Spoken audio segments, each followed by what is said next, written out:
വരെ ഉള്ളൂ.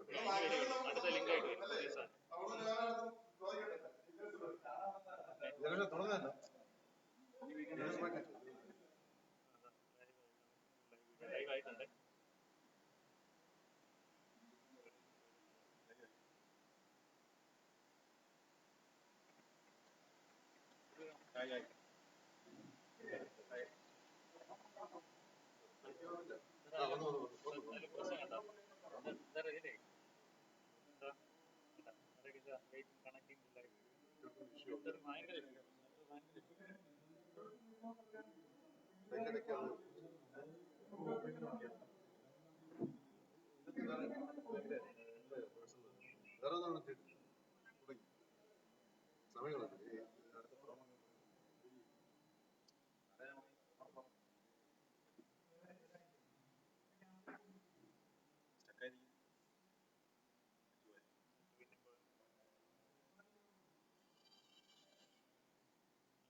എല്ലാ സഹകാരികളെയും ഭാഗമായി സ്വാഗതം. 2000 പ്രവർത്തനം ആരംഭിച്ച നമ്മുടെ സൊസൈറ്റി രൂപീകരിച്ചപ്പോൾ എന്താ ഉദ്ദേശപൂർവ്വമാണ് നമ്മുടെ സൊസൈറ്റി രൂപീകരിച്ചത്? ആ ലക്ഷ്യത്തിന് വേണ്ടി ഇന്ന് ഇപ്പോൾ നിലവിലുള്ള കമ്മിറ്റി അക്ഷീണം പ്രവർത്തിക്കുകയാണ്. അതിന്റെ ഭാഗമായിട്ടുള്ള ഒരു നിക്ഷേപ സംഘമാണ് ഇവിടെ നടക്കുന്നത്. കേരളത്തിന്റെ വിവിധ ഭാഗങ്ങളിൽ നിന്ന് ഇപ്പോൾ ഇതേ സമയം ഫേസ്ബുക്ക് വഴി ഇതിന്റെ ആൾക്കാർ പങ്കെടുക്കുന്നുണ്ട്. നമ്മുടെ ഈ കമ്മിറ്റി രൂപീകരിച്ച് രണ്ടാമത്തെ കമ്മിറ്റിയിൽ തന്നെയാണ് നമ്മുടെ ഇവിടെ ഒരു ഫ്ലാറ്റ് സമുച്ചയം അതിന്റെ ഭാഗമായി നമ്മൾ പല സ്ഥലങ്ങളിലും ഇതിന്റെ വസ്തു തെരഞ്ഞെടുക്കാൻ വേണ്ടി ശ്രമിച്ചു. അങ്ങനെ ഇപ്പോൾ തെരഞ്ഞെടുപ്പിക്കുന്നത് നമ്മുടെ ആക്കുളത്ത് നിന്നും കുഴിവുള്ള ഹൈവേയിലേക്ക് പോകുന്ന ലക്ഷ്യത്തിന് സമീപമുള്ള സാമാന്യം വിലയുള്ള ഭാഗമാണ്. നമുക്ക് വളരെ നല്ല രീതിയിലുള്ള റോഡിലാണ് നമുക്ക് വസ്തു നേടിയെടുക്കാൻ കഴിയുന്നത്. നല്ല സ്ഥലമാണ്. അത് നേടിയെടുത്തതിന് ശേഷം നമ്മളിവിടെ ഒരു എക്സ്പെർട്ട് കമ്മിറ്റി നമ്മുടെ സംഘടനയുടെ ഭാരവാഹികൾ, അതുപോലെ തന്നെ ബോർഡിൽ പ്രവർത്തിക്കുന്ന സിവിൽ പ്രവർത്തിക്കുന്ന ആളുകളെല്ലാം ചേർന്ന് ഒരു എക്സ്പെർട്ട് കമ്മിറ്റി രൂപീകരിക്കുകയും അതിന്റെ പ്രവർത്തനങ്ങൾ പല രീതിയിലുള്ള പ്രവർത്തനങ്ങൾക്ക് അവസാനം ഇതിന്റെ ഒരു കൺസൾട്ടൻസി നിയമിക്കുന്ന അവസ്ഥ വരെ എത്തിയിട്ടുണ്ട്. നമ്മുടെ ഫ്ലാറ്റിന്റെ ഏകദേശം രൂപവും വന്നിട്ടുണ്ട്. അതെല്ലാം നമ്മുടെ സെക്രട്ടറി ഇവിടെ വിശദീകരിക്കും. എന്നാൽ തന്നെ നമ്മുടെ ലക്ഷ്യം നമ്മുടെ സഹകാരികൾക്ക് ഇവിടെ പുറത്തുള്ള ഫ്ലാറ്റിന്റെ വിലയെക്കാട്ടും എത്രത്തോളം കുറച്ച് കിട്ടും. എന്ന് പറഞ്ഞാൽ ഈ ഫ്ലാറ്റിന് വേറെ ഇതിന്റെ ലാഭക്കച്ചവടത്തിനല്ല നമ്മൾ ഈ ഫ്ലാറ്റ് നിർമ്മിക്കുന്നത്. അതിനുണ്ടാകുന്ന എക്സ്പെൻസ് എത്രയാണോ ആ ആവശ്യമാകുന്നത് മാത്രം സ്വീകരിച്ചുകൊണ്ട് മാർക്കറ്റിൽ ഓപ്പൺ മാർക്കറ്റുകളെക്കാട്ടും വളരെ അതിന്റെ കണക്കുകൾ ചെറുകൾ വേർതിരിച്ചുകൊണ്ട് മനസ്സിലാവും വളരെ ചെലവ് കുറഞ്ഞ രീതിയിലാണ് നമ്മളിവിടെ അതിന്റെ കാൽക്കുലേഷൻ നടത്തിയിട്ടുള്ളത്. എന്തുകൊണ്ടും നമ്മുടെ ആൾക്കാർക്ക് അത് ഗുണം ചെയ്യും എന്നുള്ള ആ ഉത്തമ ബോധ്യം നമ്മുടെ സൊസൈറ്റിക്ക് ഉണ്ട്. ഇത്രയും പറഞ്ഞുകൊണ്ട് ഞാൻ എന്റെ കർത്തവ്യം കിടക്കുകയാണ്. ആദ്യമായിട്ട് സ്വാഗതം പറയുന്നത് നമ്മുടെ സൊസൈറ്റി അദ്ദേഹത്തിന്റെ ഈ നിക്ഷേപ സംഘടനയ്ക്ക് കാരണവുമായി സ്വാഗതം. അതോടൊപ്പം തന്നെ സെക്രട്ടറി ഡയറക്ടർ പറയുന്നത് ഇന്നിവിടെ ഇതിന്റെ കേൾക്കാനുള്ള അല്ലെങ്കിൽ നമ്മളോട് സമ്മാനിക്കാനും ഇതിന്റെ കാര്യങ്ങൾ അറിയാമെന്ന് ഓരോരുത്തരെയും പ്രത്യേകം സ്വാഗതിക്കുന്നത് ഞാൻ എന്റെ കർത്തവ്യം ചെയ്യുന്നു.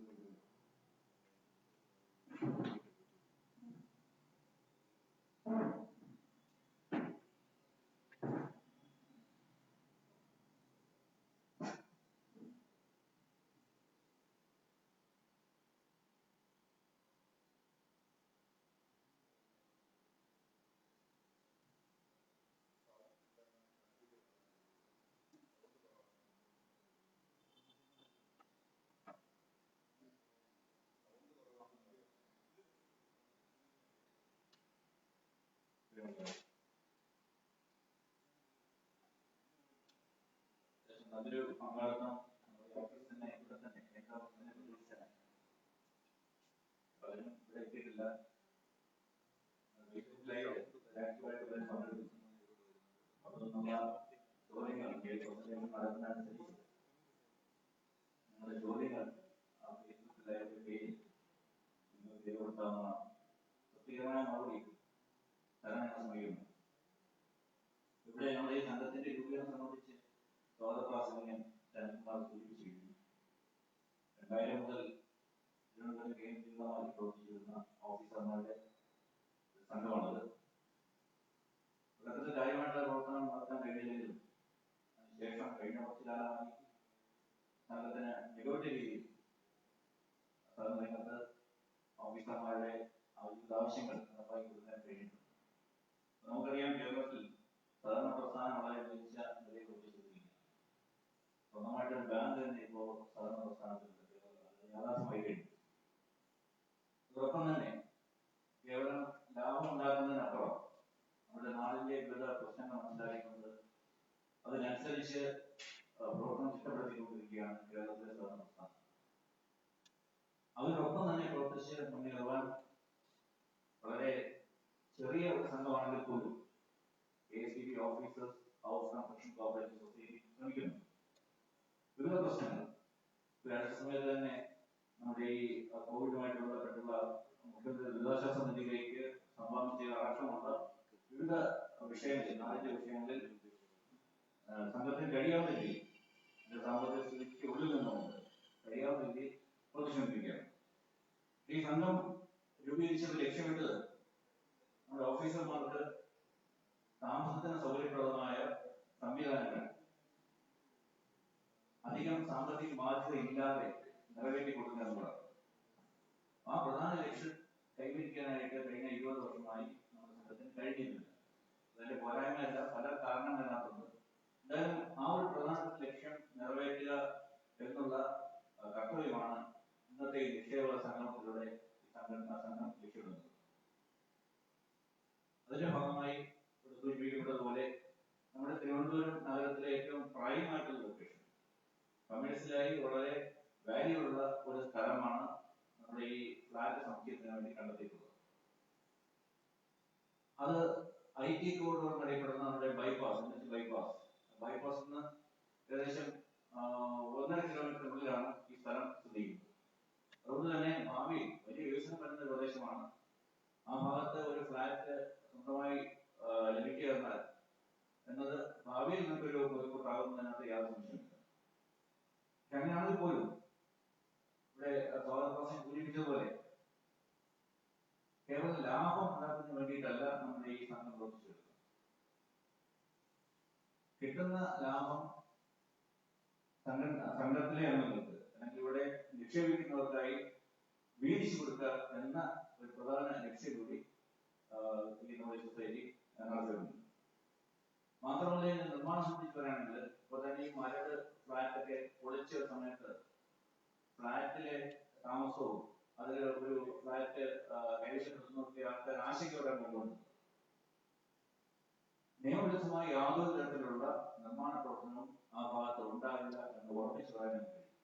എല്ലാ നിയമപരമായിട്ടുള്ള എല്ലാ അനുമതിയും വാങ്ങിയ ശേഷം മാത്രമേ നിർമ്മാണം ആരംഭിക്കുകയുള്ളൂ. അതുപോലെ പറഞ്ഞ പോലെ എല്ലാ ബെനിഫിറ്റും നമ്മുടെ ഫ്ലാറ്റ് നിർമ്മാണം വഴി ലഭിക്കേണ്ട, നമ്മൾ ആഗ്രഹിക്കുന്ന എല്ലാ ബെനിഫിറ്റും കസ്റ്റമേഴ്സിന് കൊടുക്കാനാണ് ആഗ്രഹിക്കുന്നത്. അതിനുമായി കുറേയധികം നിർദ്ദേശങ്ങൾ നമ്മുടെ സെക്രട്ടറി പ്രസന്റേഷനിലൂടെ നൽകുന്നതായിരിക്കും. എങ്കിലും ഒന്ന് രണ്ട് പ്രധാനപ്പെട്ട കാര്യങ്ങൾ പറയാൻ ഉദ്ദേശിക്കുക. ഇപ്പോൾ നമ്മുടെ ഒരു ഫ്ലാറ്റ് സമുച്ചയത്തിൽ താമസിക്കുന്നവർക്കറിയാം, ഒരു ഫ്ലാറ്റ് സമുച്ചയത്തിലെ ഒരു അപ്പാർട്ട്മെന്റ് വാങ്ങണമെങ്കിൽ അതിന്റെ നിരക്ക് എത്രയായിരിക്കും?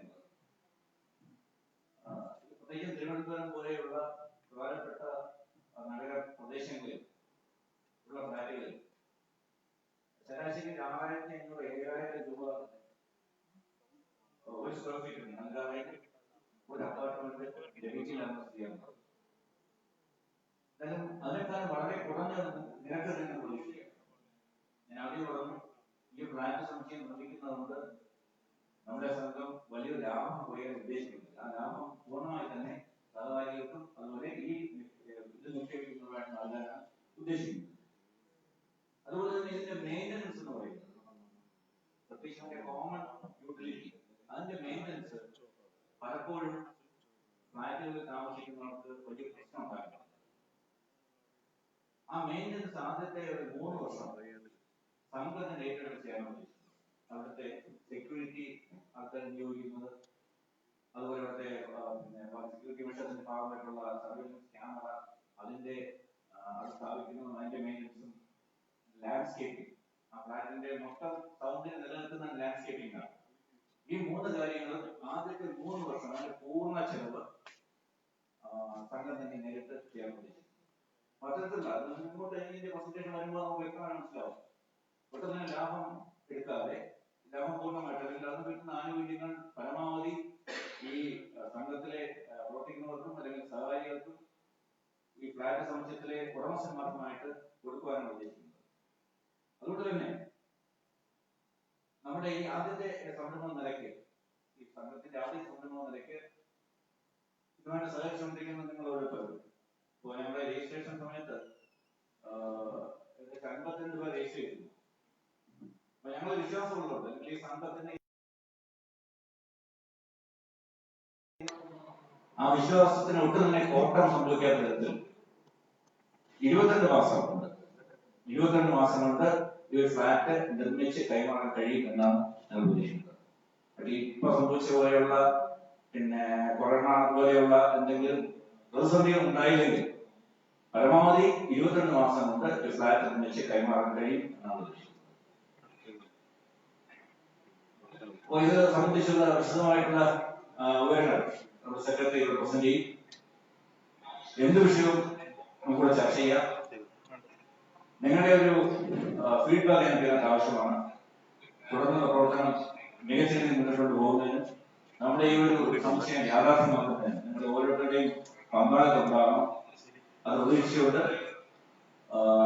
ഈ പ്രസന്റേഷൻ നടത്തുന്നതിന് വേണ്ടി സംഘം secretary Shri Prakash Kumar P K ക്ഷണിക്കുന്നു.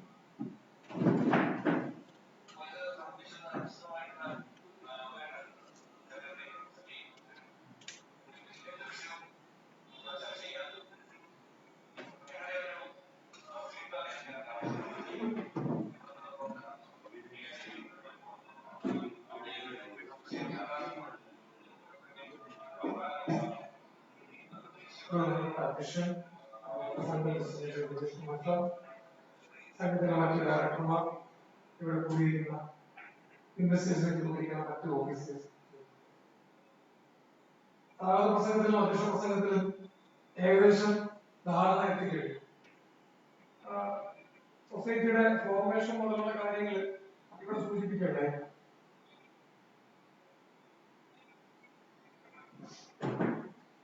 ഫോർമേഷനിലേക്ക് വളരെ ഡീറ്റെയിലായിട്ട് കടക്കുന്നില്ല. ഈ സൊസൈറ്റിയുടെ ആദ്യ കാലഘട്ടത്തിൽ കിട്ടിയ ചെറിയ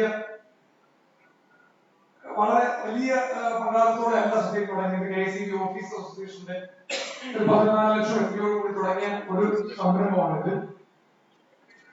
2019 മുതൽ പുതിയ ബോർഡ് ഓഫ് ഡയറക്ടേഴ്സ് ഈ സൊസൈറ്റിയുടെ അധികാരത്തിലേക്ക് വരുന്നു. അതിനുശേഷം നടന്ന പ്രവർത്തനങ്ങളുടെ ഒരു വിവരണമാണ് നമ്മൾ തന്നത്.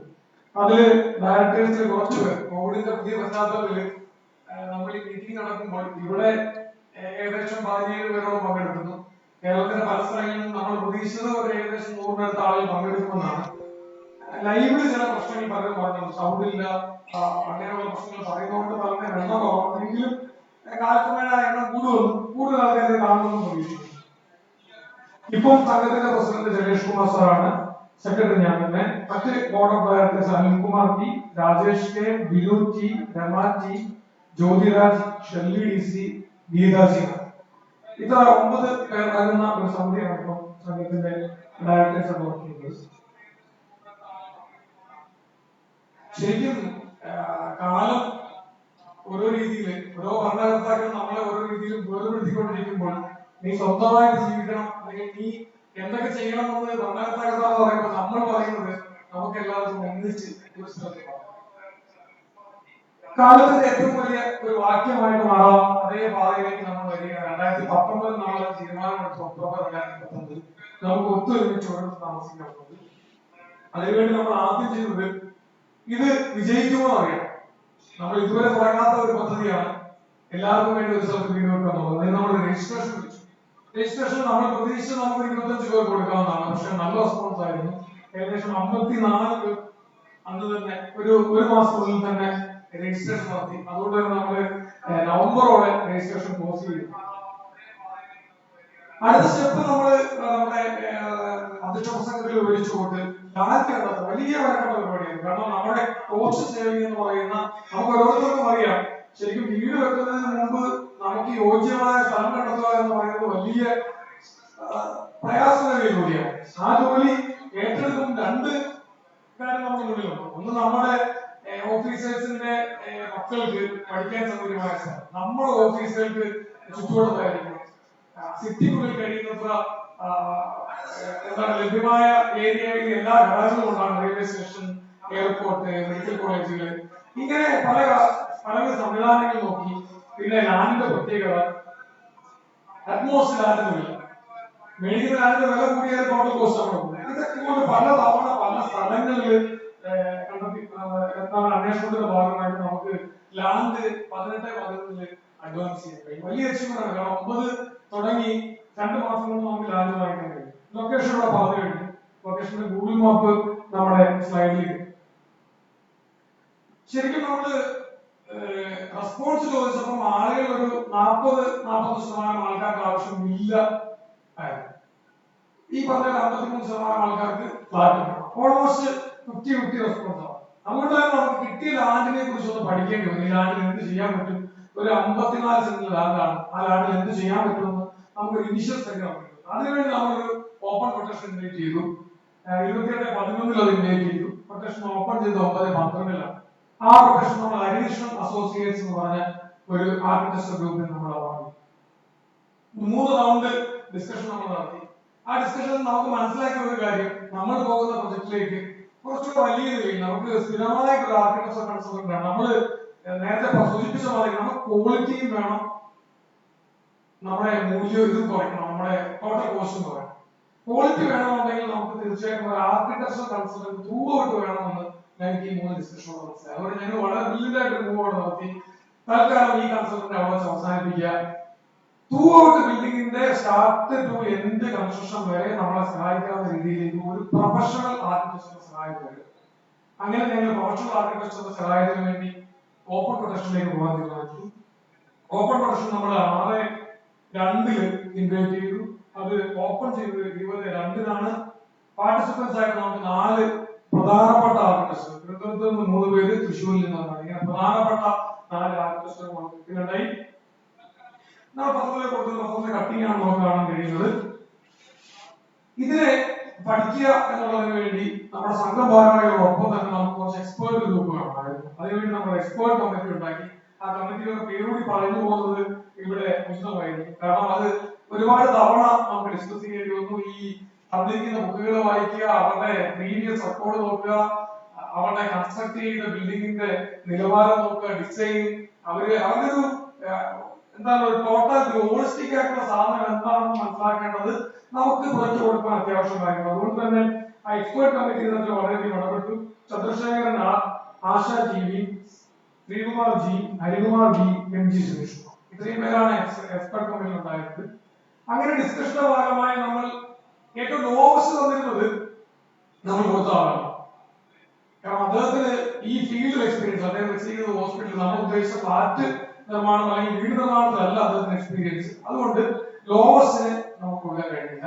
നമ്മൾ കൊടുത്തത് ഈ മേഖലയിൽ വളരെ എക്സ്പീരിയൻസ് ഉള്ള ഇൻഡിഗോ എന്ന് പറയുന്ന കൺസ്ട്രക്ഷൻ കമ്പനിക്കാണ് കൊടുത്തത്. നമ്മൾ കൊടുത്തെങ്കിലും ആ റേറ്റിലേക്ക് പിന്നീടുള്ള എന്താണ് നമ്മുടെ ചർച്ചകളുടെ ഭാഗമായിട്ട് നമുക്ക് ആ റേറ്റിലേക്ക് കൊണ്ടെത്തിക്കാൻ കഴിഞ്ഞു എന്നുള്ളത് കണ്ടുപോകേണ്ട കാര്യം. പിന്നീട് കാണുന്നത് അവരുമായിട്ടുള്ള ഡിസ്കഷനും അവരുമായിട്ടുള്ള ചർച്ചകളും. അവരുമായിട്ടുള്ള ചർച്ചകളുടെ ഫലമായി നമ്മളൊരു 3 റൗണ്ട് സെറ്റിംഗ്സ് നടത്താൻ നമുക്ക് ലൈവായിട്ട് എന്താണ് നേരിട്ട് മുഖാമുഖം നടത്താൻ കഴിഞ്ഞാൽ അത് മാത്രമാണ്. അപ്പോഴത്തേക്കും ഏകദേശം കോവിഡ്. പിന്നീട് നമ്മൾ നടത്തിയത് സൂമിലൂടെ ഓൺലൈൻ തന്നെയാണ്. ഇതിന്റെ ഭാഗമായി നമ്മൾ ഏകദേശം എക്സ്റ്റീരിയർ ഇനി ഔട്ട്ലേക്ക് നമ്മുടെ ഫ്ലാറ്റിന്റെ എക്സ്റ്റീരിയർ ഔട്ട്ലെറ്റ് ഈ മോഡലായി. അതിന് മറ്റൊരു വ്യൂ ആണ് കാണുന്നത്.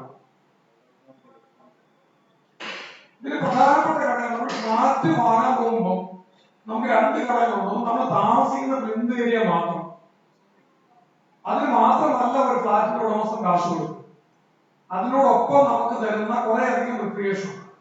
ഇതിനൊക്കെ നമ്മുടെ കയ്യിൽ പൈസ വേണം. ഈ റിക്രിയേഷന്റെ ക്വാളിറ്റി എന്തുമാത്രമാണെന്നുള്ളതാണ് മറ്റൊരു പ്രധാന ഘടകം. ഇവിടെ നമ്മൾ എന്തൊക്കെ റിക്രിയേഷൻ നമുക്ക് ആവശ്യമുണ്ടോ അങ്ങനെയുള്ള സാധനങ്ങളെല്ലാം ഉൾപ്പെടുത്തിയിട്ടുണ്ട്. ഇപ്പൊ കണ്ടുകൊണ്ടിരിക്കുന്ന സ്വിമ്മിംഗ് പൂളാണ്. നമുക്ക് താഴെ തന്നെ ഒരു സ്വിമ്മിംഗ് പൂൾ ഉണ്ട്. മുകളില് അമനിറ്റീസ് റിക്രിയേഷൻ ഏരിയ ആയിട്ട് നമുക്ക് ജിമ്മ്, ക്യാരംസ് ടേബിള്, അതുപോലെയുള്ള ഇൻഡോർ ആയിട്ട് ചെയ്യാവുന്ന കാര്യങ്ങളൊക്കെ നമ്മൾ റൂഫിൽ ചെയ്തിട്ടുണ്ട്. ഒരു കോൺഫറൻസ് പാർട്ടി റൂമായിട്ട് ഏകദേശം 150 പേർക്ക് ഇരിക്കാവുന്ന ഒരു ഓഡിറ്റോറിയം മോഡൽ സെറ്റ് ചെയ്തിട്ടുണ്ട്. ബാഡ്മിന്റൺ കോർട്ടും റിക്രിയേഷന്റെ ഭാഗമാണ്. അത്യാവശ്യം അതിൽ ചെയ്യാൻ പറ്റാവുന്ന മുഴുവൻ കാര്യങ്ങൾ നമുക്ക് നമ്മുടെ ലൈഫിനോട് ചേർന്നുകൊണ്ട് നമ്മുടെ കുട്ടികൾക്കും നമ്മുടെ ആരോഗ്യം നിലനിർത്താൻ വേണ്ട ഭാഗങ്ങളും ആ ബിൽഡിംഗിൽ ഉണ്ടായിരുന്നു. പിന്നെ നമ്മൾ തിരിച്ചറിയിൽ പോയത് പ്ലാനിലേക്കാണ്. ആ സൈറ്റിൽ നിയമപരമായി നിർമ്മിക്കാൻ പറ്റുന്ന പ്ലാനിലേക്ക് പോകണം. ഈ സമയത്താണ് നമുക്ക് ചെറിയ 2 മാസം കൊണ്ട് ഡിലേ നമ്മൾ പ്രതീക്ഷിച്ചല്ല, പക്ഷെ നമ്മൾ ലാൻഡ് വാങ്ങിയ സമയത്താണ് ബിൽഡിംഗ് കൂടെ ചെയ്യുക. നമ്മൾ ലാൻഡ് അഡ്വാൻസ് കൊടുത്തതിന് ഏകദേശം 2 ദിവസം മുമ്പോ ആ ഡേറ്റിൽ ബിൽഡിംഗ് കൂടെ ചെയ്യുക. അപ്പൊ അതിന്റെ ഒരു ഡിലേ ആണ് നമുക്ക് 2 മാസം പറ്റുന്നത്. ഇല്ലെങ്കിൽ ആ ഡിലേ പോലും ഒഴിവാക്കാൻ പറ്റുന്ന ഒരു സ്ഥിതിയിലായിരുന്നു ഞങ്ങളുടെ പ്രവർത്തനം എന്ന് വേണം പറയാം. നമ്മൾ ഇപ്പൊ പ്ലാൻ ചെയ്തിരിക്കുന്ന ഗ്രൗണ്ട് ഫ്ലോറിൽ നമുക്ക് കാർ പാർക്കിംഗ് മാത്രമാണ്. നമ്മുടെ കാർ പാർക്കിംഗ് നോർമൽ ഉള്ള കാർ പാർക്കിങ്ങിനേക്കാളും കൂടുതൽ കാർ പാർക്കിംഗ് കൊടുത്തിരിക്കും. നമ്മുടെ റെസിഡന്റ് എന്ന് പറയുന്നത് 37 പേരാണെങ്കിൽ നമുക്ക് 45 പാർക്കിംഗ്. ഓരോ ഫ്ലാറ്റിലും നമ്മൾ അന്വേഷിക്കുമ്പോൾ നമുക്ക് തരുന്ന 15 സ്ക്വയർ മീറ്റർ കാർ പാർക്കിങ്ങിന് വേണ്ടി 2 മുതൽ 3 ലക്ഷം രൂപ വേണ്ടി.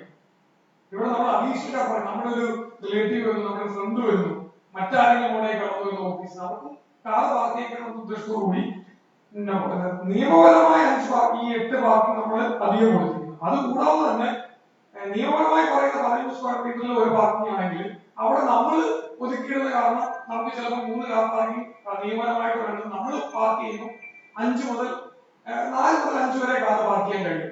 എന്ന് പറഞ്ഞാൽ വളരെ വിശാലമായ കാർ പാർക്കിംഗ് കിട്ടും. 37 ഫാമിലി താമസിക്കുമ്പോൾ 8 നിയമപരമായിട്ട് അധികം കിട്ടുന്നതോടൊപ്പം തന്നെ മറ്റു 10 കാറുകൾ അവിടെ വളരെ സുലഭമായിട്ട് പാർക്ക് ചെയ്യാൻ കഴിയും. ഇത് നമ്മുടെ ഫ്ലോർ പ്ലാൻ, ഓരോ ഫ്ലോറിലെയും പ്ലാനുകളാണ്. അത് ടിപ്പിക്കലാണ്. താഴത്തെ 1ാമത്തെ നില മുതൽ 7ാമത്തെ നില വരെ ഒരേപോലെയുള്ള പ്ലാനുകളാണ്. പ്ലാനുകൾ നമ്മൾ ശ്രദ്ധിച്ച കാര്യം, നമ്മൾ നോർമലി ഒരു 3 BHK ഫ്ലാറ്റ് തിരുവനന്തപുരത്ത് വാങ്ങാൻ പോയാൽ നമ്മൾ മനസ്സിലാക്കുന്നത് 3 BHKയുടെ ഒരു റേഞ്ച്, ഒരു പ്ലിന്ത് നമുക്ക് താമസിക്കാൻ കിട്ടുന്ന സ്ഥലം. ഞാൻ വീണ്ടും എടുത്തു പറയുന്നത് ഫ്ലാറ്റിൽ സ്ക്വയർ ഫീറ്റ് പറയുന്നത് താമസിക്കാൻ തരുന്ന സ്ഥലത്തിനല്ല. അത് കൂടാതെ അതിനോടൊപ്പം തരുന്ന റിക്രിയേഷന്റെ ഭാഗം, കോമൺ ഏരിയ, ഇതൊക്കെ സൂപ്പർ ബിൽഡപ്പ് ഏരിയ എന്ന് പറഞ്ഞ ഒരു സാധനം കൂടെ നമ്മുടെ സ്ക്വയർ ഫീറ്റിനോടൊപ്പം ചെയ്യും. നമ്മൾ സാധാരണ ഒരു ബിൽഡേഴ്സിന്റെ അടുത്ത് ഇതിനകത്ത് അന്വേഷിച്ചാൽ ഒരു 3 BHK ഫ്ലാറ്റിന്റെ സ്ക്വയർ ഫീറ്റ് എന്ന് പറയുന്നത് ഏകദേശം 1000-1100 ആയിരിക്കും നമുക്ക് താമസിക്കാൻ കിട്ടുന്ന സ്ക്വയർ ഫീറ്റ്. പറഞ്ഞു വരുമ്പോൾ 1400 വരും. നമ്മളിവിടെ നോക്കിയത് ഫ്ലാറ്റ് ആയതുകൊണ്ട് വിശാലമായ സൗകര്യം, ഒരു ഇടുങ്ങിയ റൂമിലേക്ക് ഫീൽ ചെയ്ത്, ഇടുങ്ങിയ വീട്ടിലേക്ക് ഫീൽ ചെയ്ത് വളരെ ലൈവായി ഇരിക്കുന്ന അന്തരീക്ഷം പോലെ ആ വീട് തോന്നാമെന്നുള്ളത് കൊണ്ട് വളരെ വിശാലമായ ബെഡ്റൂമുകൾ, അത്യാവശ്യം നല്ല വിശാലതയുള്ള എൻട്രി, ലീവിംഗ് സ്പേസുകൾ, അങ്ങനെയൊക്കെ ചിന്തിച്ചുകൊണ്ടാണ് നമ്മൾ ആ ഡ്രോയിങ്ങിലേക്ക് പോയത്. അതുകൊണ്ട് തന്നെ അത്യാവശ്യം സ്ക്വയർ ഫീറ്റ് കൂടുതലാണ്. അത് നമ്മൾ വരുമ്പോൾ മനസ്സിലാവും. ഒരു ഫ്ലോറിൽ നമുക്ക് 1 BHK 2 2 BHK 2 3 BHK 2. ഈ 1 BHK നമുക്ക് സ്റ്റുഡിയോ ആയിട്ട് കൺവേർട്ട് ചെയ്യാവുന്ന രീതിയിലാണ് നമ്മളിപ്പോൾ പ്ലാൻ ചെയ്തത്. 1 BHK 2 സ്റ്റുഡിയോ. സ്റ്റുഡിയോ എന്ന് പറയുന്ന കൺസെപ്റ്റ് ഇട്ടിരിക്കുന്നത് അത്യാവശ്യം ഒരു പുതിയ കപ്പിൾസ് അല്ലെങ്കിൽ ഒരു ബാച്ചിലേഴ്സ് അവർക്ക് താമസിക്കാം. നമ്മുടെ അതിന്റെ ഫോട്ടോ നമ്മൾ കാണാം. സ്റ്റുഡിയോയുടെ ഫോട്ടോ ഞാൻ പിന്നീട് സ്ലൈഡ് ഇട്ടുകൊണ്ട് എന്തായാലും സ്റ്റുഡിയോ ഒന്ന് പറഞ്ഞു പോകുന്നതുകൊണ്ട് പറഞ്ഞേക്കാം. നമ്മുടെ ഒരു ഹാളിനോടൊപ്പം ചേർന്ന് നിൽക്കുന്ന കിച്ചൺ, ഒരു ബാത്റൂം, ബെഡ് ഉണ്ടാവും, ഹാളിൽ തന്നെ ബെഡ് ഉണ്ടാവും, ഒപ്പം ചേർന്ന കിച്ചൺ, ഒരു ബാത്റൂം, ഒരു ബാൽക്കണി. ഇതാണ് സ്റ്റുഡിയോയുടെ ഒരു കൺസെപ്റ്റ്. അത്യാവശ്യം 2 പേർക്ക് താമസിക്കാവുന്ന ഒരു രീതിയിലാണ് അത് ചെയ്തത്. 1 BHK, ഒരു 2 BHK ഫ്ലാറ്റ്. ഇത് രണ്ടിന്റെ ബെഡ്റൂമിന്റെ സൈസ് എടുക്കുക 420 330, 14 അടിയാണ് എടുക്കുന്നത്. 10 ആണെങ്കിലും ബെഡ്റൂം വെക്കും. ഫ്ലാറ്റിന്റെ സൈസ് നോർമലി വരുന്നത് 10 ആയിരിക്കും. നമ്മള് 14 10 വിശാലമായ സൗകര്യം എന്ന രീതിയിലേക്കാണ് നമ്മൾ പ്ലാൻ ചെയ്തത്. 1 BHK 560 square feet, 2 BHK 940 square feet.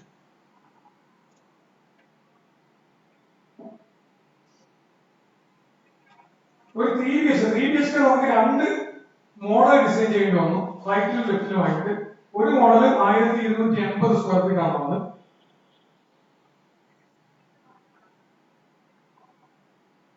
ഇത് നമ്മുടെ റൂഫിന്റെ പ്ലാനാണ്. റൂഫിൽ നമ്മൾ പറഞ്ഞ ബാഡ്മിന്റൺ കോർട്ടും മറ്റ് അമ്യൂണിറ്റീസ്, അതായത് നമ്മുടെ കോൺഫറൻസ് ഹാള് അല്ലെങ്കിൽ പാർട്ടി ഹാള്, കൂടാതെ കുറച്ച് തുറസായ സ്ഥലം, അത് മാൻഡേറ്ററി ഷട്ടറി ആയിട്ടുള്ള സ്ഥലം അവിടെ കുറിച്ചിട്ടുണ്ട്. അതിന്റെ ഒരു ഫിഗറാണ് കാണിച്ചത്. നമുക്കിതിന്റെ ഒരു രസകരമായ ഒരു സംഗതിയിലേക്ക്, ബിൽഡിങ്ങിന്റെ പാർട്ടിലേക്ക് കടന്നു നമുക്ക് മനസ്സിലാകുന്നത് ഇന്റീരിയർ നമുക്ക് ഏത് രീതിയിലും ചെയ്യാം. നമ്മുടെ റെസ്പോൺസിൽ മനസ്സിലാക്കിയത് ഏകദേശം 90% ആൾക്കാർ പറഞ്ഞത് ഇന്റീരിയർ ഫുള്ള് ചെയ്തിട്ട് തന്നാൽ മതി. അതിന് കാരണമുണ്ട്. ഇന്റീരിയറിലേക്ക് നമ്മൾ അന്വേഷിക്കുമ്പോൾ ഇന്റീരിയർ ഒരു സ്ക്വയർ ഫീറ്റിന് അല്ലെങ്കിൽ ഒരു വീട് വെക്കുമ്പോൾ ഒരു 1200 സ്ക്വയർ ഫീറ്റ് വീട് വെക്കുമ്പോൾ 2 ലക്ഷം രൂപ മുതൽ 75 ലക്ഷം രൂപ വരെ ഇന്റീരിയർ ചെയ്തു. അതിൽ മെറ്റീരിയൽ വളരെ പ്രാധാന്യം. നമ്മള് ഇൻഡിവിജ്വൽ ആയിട്ട് ചെന്ന് അന്വേഷിക്കുമ്പോൾ തരുന്ന മെറ്റീരിയൽ ഒരുപാട് ഘടകങ്ങളുണ്ട്. സാധാ പ്ലൈവുഡ് മുതൽ 701 ഗ്രേഡിലുള്ള മറൈൻ പ്ലൈവുഡ് വരെ ഇട്ട് ചെയ്യാം. വ്യത്യാസം ഒരു സ്ക്വയർ ഫീറ്റ് 100 രൂപ മുതൽ 1000 രൂപ വ്യത്യാസം. നമുക്കിവിടെ ഇന്റീരിയർ ചെയ്യുമ്പോൾ നമ്മൾ ഈ ആർക്കിടെക്ചറെ ഒന്നും നമ്മൾ ആദ്യമേ ബിൽഡിങ്ങിന്റെ പ്ലാൻ വരയ്ക്കുമ്പോഴേ നമ്മൾ ഇന്റീരിയർ ഉൾപ്പെടെയാണ് വരച്ചത്. ഓരോ സ്ഥലത്തും എന്തൊക്കെ ചെയ്യാമോ ഉള്ളത് കണ്ടുകൊണ്ട് തന്നെ വരയ്ക്കുന്നതിന്റെ ഒരു വിശാലത എല്ലാ റൂമിലും ഫീൽ ചെയ്യും. അതിന്റെ ചില ഫോട്ടോസ് ആണ് നമ്മൾ എടുത്തിരിക്കുന്നത്. ഇത് ബെഡ്റൂമിന്റെ ഒരു ഇന്റീരിയർ വ്യൂ ആണ്. പല ഡിസൈനിലുള്ള 3 വ്യൂ എടുത്തിട്ടുണ്ട്. ഇത് നമ്മുടെ ഡൈനിങ് ഹാളിന്റെ ഡൈനിങ് ടേബിൾ. നമ്മുടെ ഇന്റീരിയർ തുറന്ന സ്ഥലങ്ങളിൽ മനസ്സിലാക്കാൻ നമ്മുടെ ഇന്റീരിയറിൽ ഡൈനിങ് ടേബിൾ ഉൾപ്പെടും.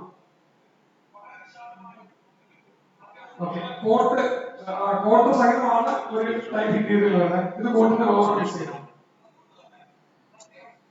ഇത് ലിവിംഗ് ഏരിയയിൽ വരുന്ന ഒരു ഡിസൈൻ. ബെഡ്റൂം. ഇത് നമ്മുടെ ഡ്രസ്സിംഗ് ഏരിയയുടെ ഒരു ഡിസൈൻ ആണ് ചെയ്യുന്നത്. കിച്ചന്റെ മോഡുലാർ കിച്ചന്റെ ഒരു ഫോട്ടോ എടുത്തിട്ടുണ്ട്. വേറൊരു തരത്തിലുള്ള മോഡൽ കിച്ചണാണ്. ഇതിന്റെ ശരിക്കും പ്രധാനപ്പെട്ട ഒരു അർത്ഥം എന്ന് പറയുന്നത് ഇതിന്റെ ഫിനാൻസാണ്. ശരിക്കും നമ്മൾ ഇത്രയും പറഞ്ഞു വന്നത് ഇതിന്റെ ക്വാളിറ്റിയിൽ എത്രമാത്രം ഞങ്ങൾ ശ്രദ്ധിച്ചു എന്ന് മനസ്സിലാക്കാൻ പറ്റില്ല. കാരണം നമുക്ക് വീട് വെച്ച് കഴിഞ്ഞിട്ട് വേണമെങ്കിൽ ഇന്റീരിയർ ചിന്തിക്കാം. പക്ഷെ അങ്ങനെ കാണുന്ന വീട് നമ്മൾ പ്ലാൻ ചെയ്ത് തുടങ്ങിയപ്പോൾ തന്നെ ഇത്തിരിക്കുന്ന വീടിന്റെ ഒരു വലിയ വ്യത്യാസമാണ്. കാരണം ആർക്കിടെക്ചർ കാണുമ്പോൾ തന്നെ ബെഡ്റൂം കാണുമ്പോൾ തന്നെ അയാൾ ഡിസൈഡ് ചെയ്യണം, വീട്ടിൽ ചുറ്റും എവിടെ വരും, കുട്ടി ഇരുന്ന് പഠിക്കേണ്ട ടേബിൾ എവിടെ ഇടണം, എവിടെ അലമാരി വെക്കണം, എവിടെ ചെറുകൾ വെക്കണം, ഇതൊക്കെ ഫിക്സ് ചെയ്ത് പോയിട്ടുണ്ടാകുന്ന ഒരു ബിൽഡിംഗ് ഇതിനൊക്കെ ശേഷം പിന്നീട് ഇന്ത്യയിൽ ഉണ്ടാക്കുമ്പോഴും വലിയ വ്യത്യാസമാണ്. കാണാനുള്ള ഒരു ഔട്ട്ലുക്ക്, ഒരു ലൈവ്നെസ്, വീട്ടിൽ താമസിക്കുമ്പോണ്ടാകുന്ന ലൈവ്നെസ്സും വളരെ വ്യത്യാസമാണ്. നമ്മൾ ബാങ്കി പറഞ്ഞതായിട്ട് നമ്മള് പല ആൾക്കാരുമായിട്ട് ഡിസ്കഷൻ നടത്തി. നമുക്ക് ഏറ്റവും കുറഞ്ഞ ലോൺ ഫെസിലിറ്റി തരാമെന്ന് പറഞ്ഞത് SBI തന്നെയാണ്. അതുകൊണ്ട് നമ്മുടെ ബാങ്ക് പാർട്ട് ഇപ്പൊ നിലനിൽക്കുന്നത് SBI ഹോം ലോൺസ് തന്നെയാണ്. SBI ഹോം ലോൺസുമായിട്ട് ചർച്ച ചെയ്യുമ്പോൾ നമുക്ക് ഒരു 4-5 വിധത്തിലുള്ള എഗ്രിമെന്റ് ആണ് പറയുന്നത്. കൺസ്ട്രക്ഷൻ എഗ്രിമെന്റ്, ഒരു കോൺട്രാ പാർട്ടി എഗ്രിമെന്റ്, ഒരു സെയിൽ എഗ്രിമെന്റ്, ഇത് നമ്മുടെ ഒരു പ്രോസസ് ആണ് ലോണിന്റെ. ശരിക്കും ലോൺ തരുന്നത് കോൺട്രാ പാർട്ടി എഗ്രിമെന്റ് പ്രകാരം 4 പേരോട് ചേർക്കാം. ഒന്ന് സൊസൈറ്റി, ഒന്ന് കസ്റ്റമർ, ഒന്ന് കൺസ്ട്രക്ഷൻ കൊടുക്കുന്ന കോൺട്രാക്ടർ, ഒന്ന് ബാങ്ക്.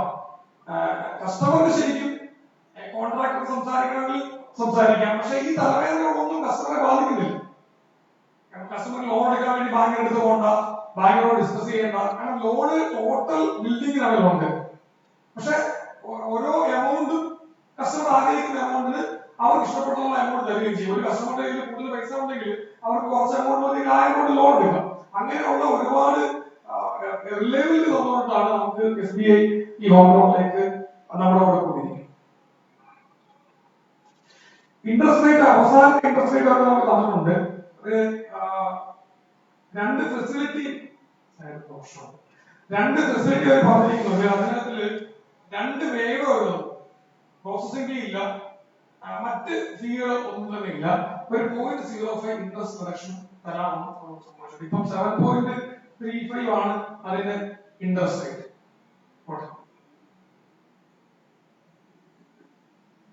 ഇത് ഇങ്ങനെയൊക്കെ വരുമ്പോൾ ഇത്രയും ഒരു ലാർജ് സ്കെയിലിൽ നമ്മൾ കണ്ട ഒരു സാധനത്തിലേക്ക് വരുമ്പോൾ നമുക്ക് അറിയുന്നത് എത്ര രൂപ ഇൻവെസ്റ്റ് ചെയ്യേണ്ടി വരുമെന്ന്. നമ്മള് മണി മാർക്കറ്റിലേക്ക് വരുമ്പോൾ നമ്മൾ ഇതിനെ ഒരു 3ആയിട്ട് തിരിച്ചു. ഒന്ന്, ഇന്റീരിയർ ഇല്ലാതെ ഫ്ലോർ ചെയ്ത് പെയിന്റ് ചെയ്ത് സാധാ ഫ്ലാറ്റുകൾ നമുക്ക് ബേസ് ആയിട്ടുള്ള സാധനങ്ങൾ ആൾക്ക് വരാം, അവർക്ക് ഇന്റീരിയർ നമ്മൾ നല്ല ആഗ്രഹിക്കുന്നുണ്ടായാലും. കാരണം അതില് നല്ല വ്യത്യാസമുണ്ടാവും. ഒരു ടൈപ്പ് അതാണ്. മറ്റൊരു type with type 1 interior, with type 2 interior. 2 type interior. Type 1 minimum interior ആണ്. അതിനകത്ത് കിച്ചണിലെ മോഡുലാർ കിച്ചൺ, ഏതെങ്കിലും ഒരു ബെഡ്റൂമിൽ വാർഡ്രോബ്. ആ ഇന്റീരിയർ പണം മുടക്കാൻ കഴിയാത്തവർക്ക് ആ ഇന്റീരിയറിന്റെ ഒരു ക്വാളിറ്റിയുടെ ഒരു ഫീൽ കിട്ടാൻ വേണ്ടി മാത്രം ടൈപ്പ് 1. രണ്ടാമത്തെ ടൈപ്പ് 2 നമ്മൾ ഒന്നും അറിയേണ്ട. ടൈപ്പ് 2 എടുക്കുകയാണെങ്കിൽ നമുക്ക് ചെന്നാൽ എല്ലാ ബെഡ്റൂമിലും കോട്ട്സ് ഉണ്ടാവും, സൈഡ് ടേബിൾ ഉണ്ടാവും, വാർഡ്രോബ്സ് ഉണ്ടാവും, ഡ്രസ്സിംഗ് ടേബിൾ ഉണ്ടാവും, ഡൈനിങ് ടേബിൾ വിത്ത് ചെയർ ഉണ്ടാവും, നമ്മുടെ ലിവിംഗ് ഏരിയയിൽ സോഫ സെറ്റി അങ്ങനെയുള്ള എല്ലാ ഘടകങ്ങളും ഉണ്ടാവും, കിച്ചണില് കബോർഡ്സ് ഉണ്ടാവും. ഇതൊക്കെ നമ്മള് ഒരു സൈഡിൽ നിന്ന് പറഞ്ഞ് ചെയ്യുന്ന ഒരു സാധനമായിരിക്കില്ല. ഇതിനകത്തിലൊക്കെ ഓരോ കസ്റ്റമറിനും അവർക്ക് വേണ്ട രീതിയിലുള്ള വ്യത്യാസങ്ങൾ വരുത്താം. കസ്റ്റമൈസേഷൻ എല്ലാ ഘട്ടത്തിലും ഉണ്ടാവും.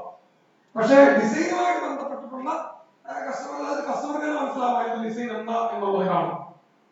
TV യൂണിറ്റ് ഉൾപ്പെടെ, TV യൂണിറ്റ് ഫോൾ സീലിംഗ് ഉൾപ്പെടെയാണ് ടൈപ്പ് 2 പറയുന്നത്. പുതിയ ഇടങ്ങളിൽ നമ്മൾ കാണുന്നത് എല്ലാവരും ഫോൾ സീലിംഗ് ലൈറ്റിന്റെ പുതിയ ജനറേഷൻ ഒക്കെയാണ് താല്പര്യം. വെറുതെ ഒരു വീട് വെക്കുന്നതല്ല, അതുപോലെ ഇന്റീരിയറിന്റെ ഒരു ഭംഗി കൊണ്ടാണ് താല്പര്യം. ആ രീതിയിലാണ് ടൈപ്പ് 2 ഇതിന്റെ ഡിസൈൻ ചെയ്തിരിക്കുന്നതും നമ്മൾ കോസ്റ്റ് പറയുന്നത്. ഇവിടെ അധ്യക്ഷ പ്രസംഗത്തിൽ ദിലേഷ് സാർ സൂചിപ്പിച്ചു, ശരിക്കും പറഞ്ഞാൽ ഒരു ഫ്ലാറ്റ് ഓൺ ചെയ്യുന്നതിന് ഏറ്റവും വലിയ ബുദ്ധിമുട്ട് നമ്മൾ മനസ്സിലാക്കുന്നത് ഫ്ലാറ്റ് വാങ്ങുന്നതല്ല, പിന്നീട് മെയിൻറ്റെയിൻ ചെയ്യുക. നമ്മൾ ആഗ്രഹിക്കുന്നതിന്റെ മെയിൻ്റെനൻസ് കോസ്റ്റ് ഏറ്റവും മിനിമം വെക്കാനാണ്, ഒരു തരത്തിലുള്ള വർദ്ധന വരാതിരിക്കാൻ വേണ്ടി. നമ്മൾ 3 വർഷം ഓഫർ തരുമ്പോഴും പിന്നീട് നമുക്ക് അവിടുത്തെ ഒരു ബിൽഡിംഗിന്റെ കൺസോർഷ്യം രൂപീകരിക്കുകയും അവിടെ സൊസൈറ്റി പോലുള്ള ഫോം ചെയ്യാൻ കഴിയുമെന്നാണ് നമ്മുടെ പ്രതീക്ഷ. എന്തായാലും ആ ഒരു പീരീഡിലേക്ക് നമ്മൾ ഇതിനെ അബ്സല്യൂട്ട്ലി ഫ്രീ ആക്കി. അബ്സല്യൂട്ട്ലി ഫ്രീ ആക്കി എന്ന് പറയുമ്പോൾ ഒരു 3 BHK ഒരു ഫ്ലാറ്റിന് തിരുവനന്തപുരത്ത് നിന്ന് ഏകദേശം 5 മുതൽ 7,000 രൂപ വരെ മന്ത്ലി മെയിൻ്റെനൻസ് കോസ്റ്റ്. കാരണം മന്ത്ലി മെയിൻ്റെനൻസ് കോസ്റ്റ് പറയുമ്പോൾ 2 ലിഫ്റ്റ് ഉണ്ടോ, പുറത്തെ ലൈറ്റുകൾ, നമ്മുടെ gardening, security, full time security ഉണ്ടാവും, 3 സെക്യൂരിറ്റി, എല്ലാവർക്കും ഈ ചാർജ്. ഒരു ഫ്ലാറ്റിലും ഈ ചാർജ് ഇല്ലാതിരിക്കില്ല. നമ്മുടെ ഏറ്റവും ആകർഷകമായ ഒരു സാധനമാണ് 3 വർഷത്തേക്ക് നമുക്ക് മെയിൻ്റെനൻസ് കോസ്റ്റ് ഇല്ല. ഇതാണ് നമ്മൾ ശ്രദ്ധിക്കേണ്ട മറ്റൊരു കാര്യം. ഞാൻ നേരത്തെ പറഞ്ഞ ഫ്ലാറ്റിൽ നമുക്ക് തരുന്ന പ്ലിന്ത് ഏരിയ എന്ന് പറയുന്നത് നമുക്ക് താമസിക്കാൻ കിട്ടുന്ന ഇടം മാത്രമല്ല, അത് കൂടാതെ ചില സ്പേസുകളുണ്ട്. ഇവിടെ സ്റ്റുഡിയോ അപ്പാർട്ട്മെന്റ് തന്നെ നമുക്ക് 2 ടൈപ്പ് ഉണ്ട്. ഒന്നാമത്തെ ടൈപ്പില് പ്ലിന്ത് ഏരിയ 297 സ്ക്വയർ ഫീറ്റ്. നമുക്ക് താമസിക്കാൻ കിട്ടുന്ന സ്ഥലമാണ് പ്ലിന്ത് ഏരിയ എന്ന് പറയുന്നത്. അത് 297 square feet. Common area add ചെയ്യപ്പെടുന്നത് 75 സ്ക്വയർ ഫീറ്റ് ആണ്. അത് അങ്ങനെ 372 സ്ക്വയർ ഫീറ്റ് ആണ് ഒരു സ്റ്റുഡിയോ അപ്പാർട്ട്മെന്റ്. ഇതിന്റെ വിശദീകരണമാണ് താഴ്ന്നിരിക്കുന്നത്. രണ്ടാമത്തെ ടൈപ്പ് ആണെങ്കിൽ അല്പം കൂടെ വലുതാണ്, 353. അതിൽ 88 ആഡ് ചെയ്യപ്പെടും. പ്രൊപ്പോർഷൻ ആണ് ആഡ് ചെയ്യുന്നത്. പ്ലിന്ത് ഏരിയ കൂടുന്നതനുസരിച്ച് അദ്ദേഹം സ്വാഭാവികമായിട്ടും യൂസ് ചെയ്യുന്ന കോമൺ ഏരിയയുടെ അളവും സ്വാഭാവികമായിട്ടും കൂടുതൽ രീതിയിൽ പ്രൊപ്പോർഷനേറ്റ് ആയിട്ട് എടുത്തിരിക്കുകയാണ്. 353 സ്ക്വയർ ഫീറ്റ് ഉള്ളിടത്ത് ബിൽഡപ്പ് ഏരിയ വരുമ്പോൾ 441 ആവും. 1 BHK 638, 163 ആഡ് ചെയ്യപ്പെടും. അങ്ങനെ 801 ആകും. 2 BHK size 998 square feet 260 square feet add ചെയ്ത് 1258 ആണ്. 3BHK രണ്ട് ടൈപ്പ് ഉണ്ട്, ലെഫ്റ്റിലും റൈറ്റിലും. 1452 square feet 400 square feet add ചെയ്യപ്പെടും, അങ്ങനെ 1852 സ്ക്വയർ ഫീറ്റ് ആവും. 3BHK റൈറ്റിലുള്ളത് കുറച്ചുകൂടെ ചെറിയ ടൈപ്പാണ്, 1386 384 ആഡ് ചെയ്ത് 1770 സ്ക്വയർ ഫീറ്റിലേക്ക് വരും. ഇതിനകത്ത് കാർ പോർച്ച് ഇൻക്ലൂഡ് ആണ്. ഇതിന്റെ പ്രധാനപ്പെട്ട ഭാഗത്തേക്ക് കടക്കുകയാണ് നമ്മള് ഇതിന്റെ കോസ്റ്റ്. 3 തരത്തിൽ ഞാൻ പറഞ്ഞു, ബെയർ ആയിട്ടുള്ള building, type 1 interior, type 2 interior. സ്റ്റുഡിയോയിൽ 2 മോഡൽ ഉണ്ട്, 372 സ്ക്വയർ ഫീറ്റ് ഉള്ള മോഡൽ ഉണ്ട്, ഒരു 441 സ്ക്വയർ ഫീറ്റ് ഉള്ള മോഡൽ. ശരിക്കും ഒരു 20 ലക്ഷം രൂപയ്ക്ക് ഫുൾ ഫർണിച്ചറോടുകൂടി തിരുവനന്തപുരത്ത് വീട് സ്വന്തമാണ്. അതാണ് സ്റ്റുഡിയോ അപ്പാർട്ട്മെന്റ്. മുഴുവൻ ഫർണിച്ചറോടും കൂടി സ്റ്റുഡിയോ അപ്പാർട്ട്മെന്റ് നമുക്ക് വരുന്നത് 20 ലക്ഷം രൂപ. ഫർണിച്ചർ ഒന്നും വേണ്ടാമെങ്കിൽ സ്റ്റുഡിയോ അപ്പാർട്ട്മെന്റ് റേറ്റ് വരിക 15 ലക്ഷത്തിന് താഴെ, 14,97,000 റേഞ്ചാണ്.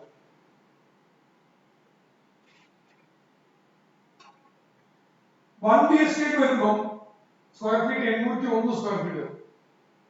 1000 സ്ക്വയർ ഫീറ്റ് ആണ് 3BHK നല്ല വില്ല തിരുവനന്തപുരം. നമ്മൾ 1 BHK നമ്മുടെ സ്ക്വയർ ഫീറ്റ് എന്ന് പറയുന്നത് 801 ആണ്. അതില് ബെയർ ആയിട്ട് ഇന്റീരിയർ ഇല്ലാതെ 32 ലക്ഷത്തി സംതിങ്, 32,25,627. ഇത് ഒരു ചെറിയ വേരിയേഷൻ ഉണ്ടാവും. ഇത് അപ്രോക്സ് കണക്കിലാണ്, നമ്മൾ ഇതുവരെ വർക്ക്ഔട്ട് ചെയ്ത അപ്രോക്സ് ആണ്. ടൈപ്പ് 1 ഇന്റീരിയർ നേരത്തെ പറഞ്ഞുകൊണ്ട് മിനിമം ഇന്റീരിയർ വെച്ചിട്ട് അതൊരു 33,93,837 ആണ്. ടൈപ്പ് 2 ഇന്റീരിയർ വെച്ചിട്ട് 36,44,550. ഒരു 1 BHK നമ്മുടെ ഫുൾ ഷേപ്പിൽ നമുക്ക് കിട്ടുന്നത് 36 ലക്ഷത്തിന് നമുക്ക് 1 BHK കിട്ടും. അത് ഫുൾ ഇന്റീരിയർ ആണ്.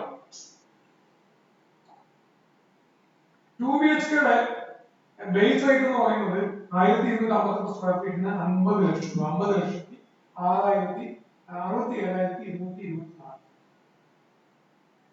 ടൈപ്പ് 1 ഇന്റീരിയർ വെച്ചിട്ട് 53 ലക്ഷത്തിൽ സംതിങ് കിട്ടും. ടൈപ്പ് 2 ഇന്റീരിയർ വെച്ചിട്ട് 57 ലക്ഷം.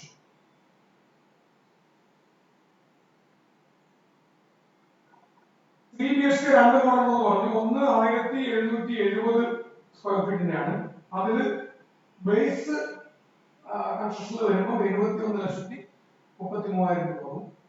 രണ്ടാമത്തെ ടൈപ്പ് ആകുമ്പോൾ 74,61,708 രൂപ. അത് ഫുൾ ഇന്റീരിയർ ആണെങ്കിൽ ടൈപ്പ് 2 80 ലക്ഷത്തിലേക്ക് 84 ലക്ഷത്തിലേക്ക് മാറും. ഇത് 3 BHK. ഇതിനകത്ത് കോസ്റ്റ് റിഡ്യൂസ് ചെയ്യാൻ നമുക്ക് ഒരുപാട് ഘടകങ്ങളുണ്ട്. നമുക്ക് ഇന്റീരിയർ ക്വാളിറ്റി ഞാൻ പറഞ്ഞതുപോലെ പല വുഡുണ്ട്, ആ വുഡുകളുടെ ക്വാളിറ്റിയിൽ നമ്മൾ പിടിക്കാൻ പോയാൽ നമുക്ക് ഇന്റീരിയറിന്റെ കോസ്റ്റ് വളരെയധികം കുറയ്ക്കാൻ കഴിയും. കാണുമ്പോഴും ആദ്യത്തെ 5 കൊല്ലം നല്ല ലുക്ക്, പ്രശ്നമൊന്നും ഉണ്ടാകില്ല. പക്ഷെ നമുക്ക് കിട്ടാൻ പോകുന്നത് അങ്ങനെയല്ല. 25 ഇയേഴ്സ് തൊട്ട് 30 ഇയേഴ്സ് വരെ നമുക്ക് വാറന്റി തരാവുന്ന വാർഡ്രോബുകളും ഇന്റീരിയറായിരിക്കും നമ്മൾ ഉപയോഗിക്കുന്നത്. അതുപോലെ തന്നെ ആർക്കിടെക്ചർ കൺസൾട്ടന്റ് നമ്മൾ ത്രൂഔട്ട് ഏർപ്പെടുത്താറുണ്ട്. നമുക്ക് വേണമെങ്കിൽ കൺസ്ട്രക്ഷൻ നടത്തിപ്പോ ക്വാളിറ്റിയിൽ പ്രശ്നങ്ങളുണ്ടാവും.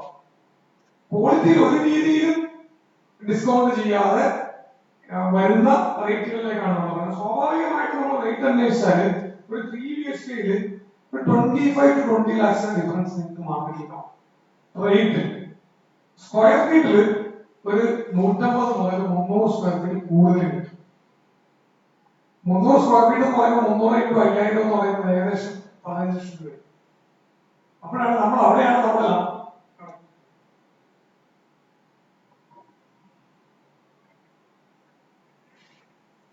നമ്മുടെ ചർച്ച എന്നതിലേക്ക് പോകേണ്ടത് ഇതൊക്കെ തന്നെയാണ്. ഞങ്ങളിപ്പോ ലൈവില് നമുക്കിപ്പോ എത്ര പേര് കാണുന്നുണ്ട്? 20 പേര്. നമ്മുടെ ഒരു 37 പേര് നമുക്ക് അഡ്വാൻസ് ചെയ്യാൻ കഴിയുമെന്നാണ് നമ്മൾ പ്രതീക്ഷിക്കുന്നത്. നമ്മുടെ അഡ്വാൻസ് ചെയ്യാൻ ഡേറ്റ് പറയുന്നത് 30/6/2019 ആണ്. അത് സ്റ്റുഡിയോയ്ക്ക് 5 ലക്ഷം രൂപയാണ് അഡ്വാൻസ് ചെയ്യാറ്.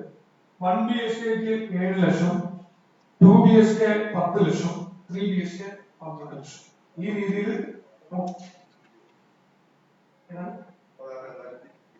സോറി, ആ ഡേറ്റിൽ വ്യത്യാസമുണ്ട്. 19 അല്ല, 30/6/2020 ആണ്. അഡ്വാൻസ് ഈ ക്രമത്തിലാണ്. സ്റ്റുഡിയോയ്ക്ക് 5 ലക്ഷം, 1 BHK 7 ലക്ഷം, 2 BHK 10, 3 BHK 12 ലക്ഷം. ഏകദേശ ധാരണ നമ്മുടെ ഇതിനെ കുറിച്ച് ആയെന്ന് കരുതുന്നു. എന്തായാലും ഞങ്ങളുടെ ഒരു വിശ്വാസം ഇതൊരു പുതിയ പദ്ധതിയാണ്. നമ്മുടെ ആൾക്കാർക്ക് വീടെന്ന് പറയുന്ന ഒരു സ്വപ്നം ഒറ്റ ഇടത്തിൽ എല്ലാവരെയും ഒന്നിച്ച് നല്ല രീതിയിൽ കൊണ്ടെത്തിക്കുക എന്നുള്ളൊരു സ്വപ്നത്തിലേക്കാണ് ഈ പദ്ധതി പോകുന്നത്. ഇതിലൊരു പേര് നമ്മൾ ക്ഷണിച്ചിരുന്നു, ഒരു ലോഗോയും ക്ഷണിച്ചിരുന്നു. എന്നാൽ നമ്മൾ ഉദ്ദേശിക്കുന്ന ഒരു ലൈനിലേക്ക് എത്താത്തതും കോവിഡിന്റെ പശ്ചാത്തലം നമുക്കത് നിർണ്ണയിക്കാൻ കഴിയില്ല. നിങ്ങളിൽ നിന്നും അത് അഭ്യർത്ഥിക്കുകയാണ്. ആർക്കെങ്കിലും ആഗ്രഹമാണെങ്കിൽ അത് നോക്കാം. Thank you.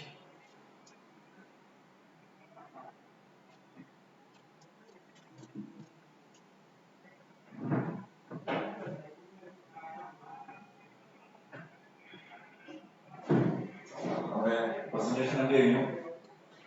ഇത് സംബന്ധിച്ച് ഒരു തുറന്ന ചർച്ചയാണ് ആവശ്യം. ഫേസ്ബുക്ക് ലൈവിലുള്ളവർക്ക് അതിനകത്ത് കമന്റ് ചെയ്യാം, മറുപടി നൽകുന്നതായിരിക്കും. നമ്മുടെ ഓപ്പൺ ഡിസ്കഷൻ ആണ്. ഇത് നമ്മുടെ ആദ്യത്തെ സംരംഭമാണ്. ഇതിനകത്ത് ക്വാളിറ്റിക്ക് യാതൊരു കോംപ്രമൈസും ഇല്ല. നമ്മുടെ ഈ സംഘം എന്ന് പറയുന്നത് ലാഭം ഉണ്ടാക്കാൻ വേണ്ടിയിട്ടല്ല ഒരു സംവിധാനവുമായിട്ട് മുന്നോട്ട് വന്നിട്ടുള്ളത്. അതുകൊണ്ട് തന്നെ ഇത്രയും കുറഞ്ഞ റേറ്റിൽ തിരുവനന്തപുരം നഗരത്തിൽ പ്രൈമായിട്ടുള്ള ലൊക്കേഷനിൽ ഒരു ഫ്ലാറ്റ് കൊടുക്കാനായിട്ട് സംഘം തയ്യാറായി. അപ്പോ ഇതിനെ മെച്ചപ്പെടുത്തുന്നതിനും ഇത് സംബന്ധിച്ച് നമ്മുടെ അഭിപ്രായങ്ങൾ അല്ലെങ്കിൽ ഏതെല്ലാം മേഖലകളിൽ ഇനി മെച്ചപ്പെടാനുണ്ട് തുടങ്ങിയ കാര്യങ്ങൾ കൂടി ഡിസ്കഷൻ പറയണം. ഒരു ക്ഷണിക്കുകയാണ്.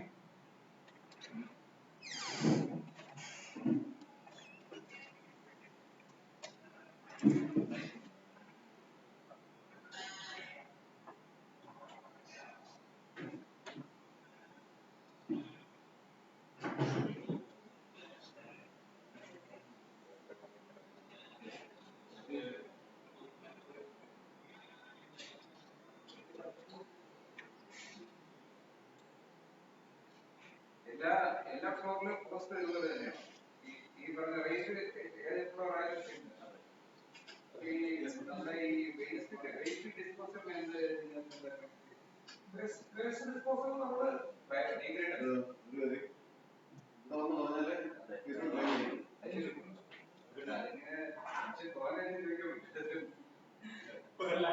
ലൈവായിട്ട് കാണുന്നു.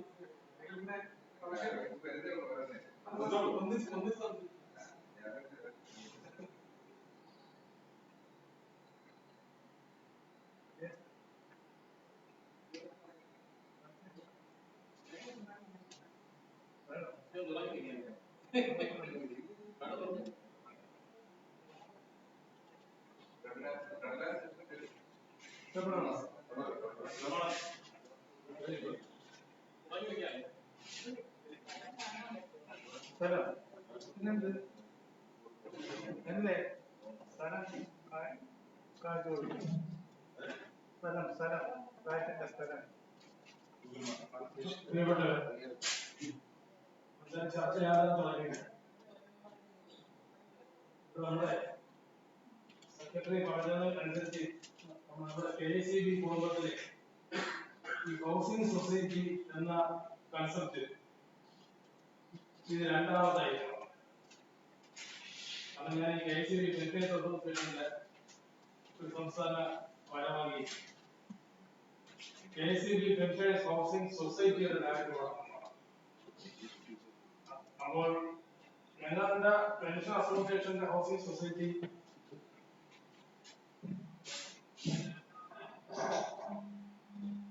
അതിന്റെ പ്രവർത്തനം പൂർത്തിയായി കഴിഞ്ഞു. അത് ഈ പ്രാവശ്യത്തിനടുത്തുള്ള ഒരു സ്ഥലം, ഏതാണ്ട് ഒരു 50 സെന്റുള്ള ഒരു പ്ലോട്ട്. അവിടെ ഒരു 8 വീട് പൂർത്തിയായി കഴിഞ്ഞു. ഇവിടെ ഇപ്പൊ ഭാഗികമായിട്ടുള്ള താമസമായിരിക്കും. ഇനി തൊട്ടടുത്ത് ഞങ്ങളുടെ ഒരു പ്രോജക്ട് എന്ന് പറയുന്നത് 6 പേർക്ക് താമസിക്കാൻ കഴിയുന്ന തരത്തിലുള്ള ഡോർമെട്രിയാണ് അടുത്ത. അതുമായിട്ടുള്ള പ്രവർത്തനമായിട്ട് മുന്നോട്ട് പോകുന്ന ഒരവസ്ഥയാണ്. അപ്പൊ ഞാനിത് പറഞ്ഞു വരുന്ന കാര്യം, ഇത് ആദ്യമേ തന്നെ ഒട്ടനവധി തടസ്സങ്ങൾ ഒക്കെ ഉണ്ടായിട്ടുണ്ട്. അത് അത് എവിടെയൊക്കെയാണെന്ന് നമ്മൾ ഓരോ അനുഭവത്തിലേക്ക് വരുമ്പോൾ മാത്രമേ നമുക്ക് എവിടെയാണ് ഉണ്ടാകാൻ പറ്റുന്നത്. പക്ഷെ അതെല്ലാം തന്നെ നമ്മൾ തരണം ചെയ്തുകൊണ്ട് കൃത്യമായ സമയത്തിനുള്ളിൽ തന്നെ ആ പ്രോജക്റ്റ് പൂർത്തിയാക്കാൻ കഴിയും എന്നുള്ളതാണ്. പക്ഷെ ഇവിടെ നമ്മുടെ സെക്രട്ടറിയുടെ ആത്മവിശ്വാസത്തിൽ ഇനി ഏതാണ്ട് അതുമാതിരി പൊരുത്തപ്പെടും. അപ്പൊ അത് ഒരു സൂചന കൊടുക്കുന്നത് ഈ ഒരു പ്രോജക്റ്റ് നടത്തി വിജയപ്രദമാക്കിയ ഒരു സൊസൈറ്റി ഉള്ള സ്ഥിതിക്ക് സംശയങ്ങളൊക്കെ പരമാവധി അവരുമായിട്ടൊന്ന് ചർച്ച ചെയ്യുന്നത്. അത് ഇതിന്റെ എന്താ പറയുക, ഇതൊരു നിയമാവലി തയ്യാറാക്കുന്നത് മുതൽ ഒരു ആശയവിനിമയം വെക്കണം. അപ്പൊ അത്തരത്തിലുള്ള ഒരു നിയമാവലി തയ്യാറാക്കുന്നത് മുതലുള്ള ഒരു ആശയവിനിമയവും ഒരു യോജിപ്പും വന്നു കഴിഞ്ഞാൽ നമുക്ക് ഭാവിയിൽ ഉണ്ടാകുന്ന ചില വിഷയങ്ങളെ സംബന്ധിച്ചുള്ള ഒരു എന്താ പറയുന്ന ഒരു രൂപീകരണം നമുക്ക് മുൻകൂട്ടി തന്നെ നമുക്ക് കാണാം. അത് ഞാൻ ആദ്യമേ കൂടി നമുക്ക് പറ്റിയ ഒരു പാളിച്ച എന്ന് പറയുന്നത്, ഞങ്ങൾ 50 സെന്റ് പ്ലോട്ട് ആദ്യം വാങ്ങി. അത് ആദ്യം പ്ലോട്ട് വാങ്ങിയതിന് സൊസൈറ്റിയുടെ പേരിലാണ് ആദ്യം വാങ്ങുന്നത്. സൊസൈറ്റിയുടെ പേരിൽ വസ്തു വാങ്ങിയപ്പോൾ തന്നെ സ്വാഭാവികമായിട്ടുണ്ടാകുന്ന രജിസ്ട്രേഷൻ ഫീസൊക്കെ ഞങ്ങൾ ആദ്യം. അപ്പോഴേക്കും നമുക്ക് തന്ന ഒരു വിശ്വാസം, അടുത്ത ഇതിന് വീണ്ടും നമ്മൾ ഒരു 8 പേരായിട്ട് വേണ്ടി സംഭവം ഡിവൈഡ് ചെയ്യാം. കുഴപ്പമുണ്ട്. ആ ഭാഗത്തേക്ക് പോയപ്പോഴാണ് 8 പേർക്കുള്ള രജിസ്ട്രേഷൻ ഫീസ് വീണ്ടും വൈകിട്ടുണ്ട്. അപ്പൊ അത് ഒരു കസ്റ്റമറെ സംബന്ധിച്ച് ആദ്യത്തെ രജിസ്ട്രേഷൻ ഫീസും കൊടുക്കേണ്ടി വന്നു, രണ്ടാമത്തെ രജിസ്ട്രേഷൻ ഫീസും കൊടുക്കേണ്ടി വന്നു.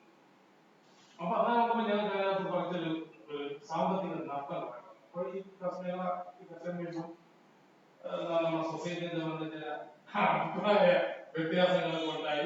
പിന്നെ അതൊക്കെ തന്നെ മേക്കപ്പ് ചെയ്തു പോയി. ഞാൻ പറഞ്ഞു വരുന്നത്, ഇത്തരത്തിൽ ഉണ്ടാകുന്ന ഒരു ക്രൈസിസ് ഒന്നും ഉണ്ടാകാതിരിക്കാൻ വേണ്ടുന്ന നമ്മുടെ ഭരണസമിതി ശ്രദ്ധിക്കും എന്നാണ് എനിക്കതൊന്നും അഭിപ്രായമാണ്.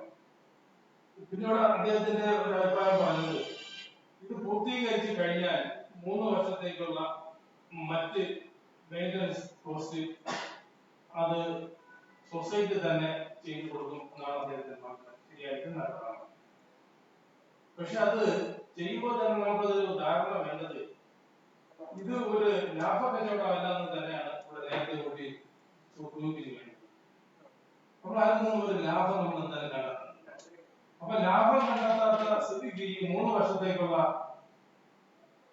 അതിന്റെ മെയിൻ്റനൻസ് കോസ്റ്റ് എവിടെ നിന്ന് കണ്ടെത്തും? സൊസൈറ്റിക്ക് ലാഭമില്ല.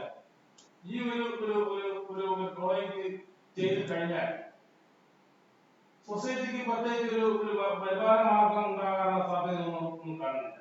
എന്നാലും ഈ സൊസൈറ്റി മുന്നോട്ട് പ്രവർത്തിച്ചു കൊണ്ടുപോകാൻ കഴിയുന്ന തരത്തിലുള്ള എസ്റ്റാബ്ലിഷ്മെന്റ് കോസ്റ്റുകൾ അത് കണ്ടെത്തണ്ടേ?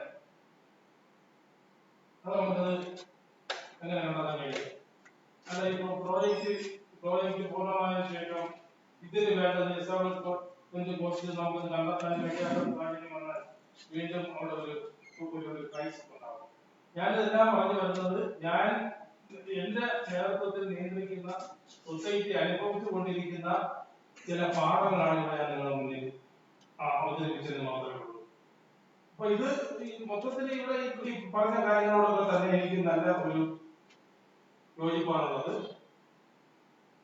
അതിന്റെ എന്താ പറയുന്നത്, മൊത്തത്തിൽ അവിടെ നോക്കിയപ്പോഴേക്കും നല്ലൊരു ഇതാണ് കാണുന്നത്. എന്തായാലും മുന്നോട്ട് പോകുന്നത് വളരെ നന്നായിരിക്കും മാത്രമേ എനിക്ക് പറയാനുള്ളൂ. എല്ലാവിധ ആശംസയും തന്നെ അറിയപ്പെടുകയോ. ഓക്കെ.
എന്തായാലും ഈ നമ്മുടെ KCB ഓഫീസേഴ്സ് അസോസിയേഷന്റെ കൺസ്ട്രക്ഷൻ സൊസൈറ്റി തുടങ്ങാൻ ഉദ്ദേശിക്കുന്ന ഈ സംരംഭത്തിന്റെ എല്ലാ ഭാഗങ്ങളും ആദ്യമായി ചെയ്യുക. നമ്മുടെ സൊസൈറ്റി രൂപീകരിച്ചതിന് ശേഷം അതിന്റെ യഥാർത്ഥ ഉദ്ദേശ ലക്ഷ്യമാക്കി കൺസ്ട്രക്ഷൻ സൊസൈറ്റി എന്നാണ്. ആ ലക്ഷ്യത്തിലേക്ക് മാത്രം നമുക്ക് എടുക്കാൻ കഴിഞ്ഞില്ല. അത് എന്തായാലും ആ ലക്ഷ്യം നിറവേറ്റപ്പെടും എന്ന് തന്നെയാണ് ഞാൻ കരുതുന്നത്. ഈ ഇവിടെ സെക്രട്ടറി അവതരിപ്പിച്ച ഇതിന്റെ പ്രസന്റേഷൻ ചില കാര്യങ്ങളാണ്.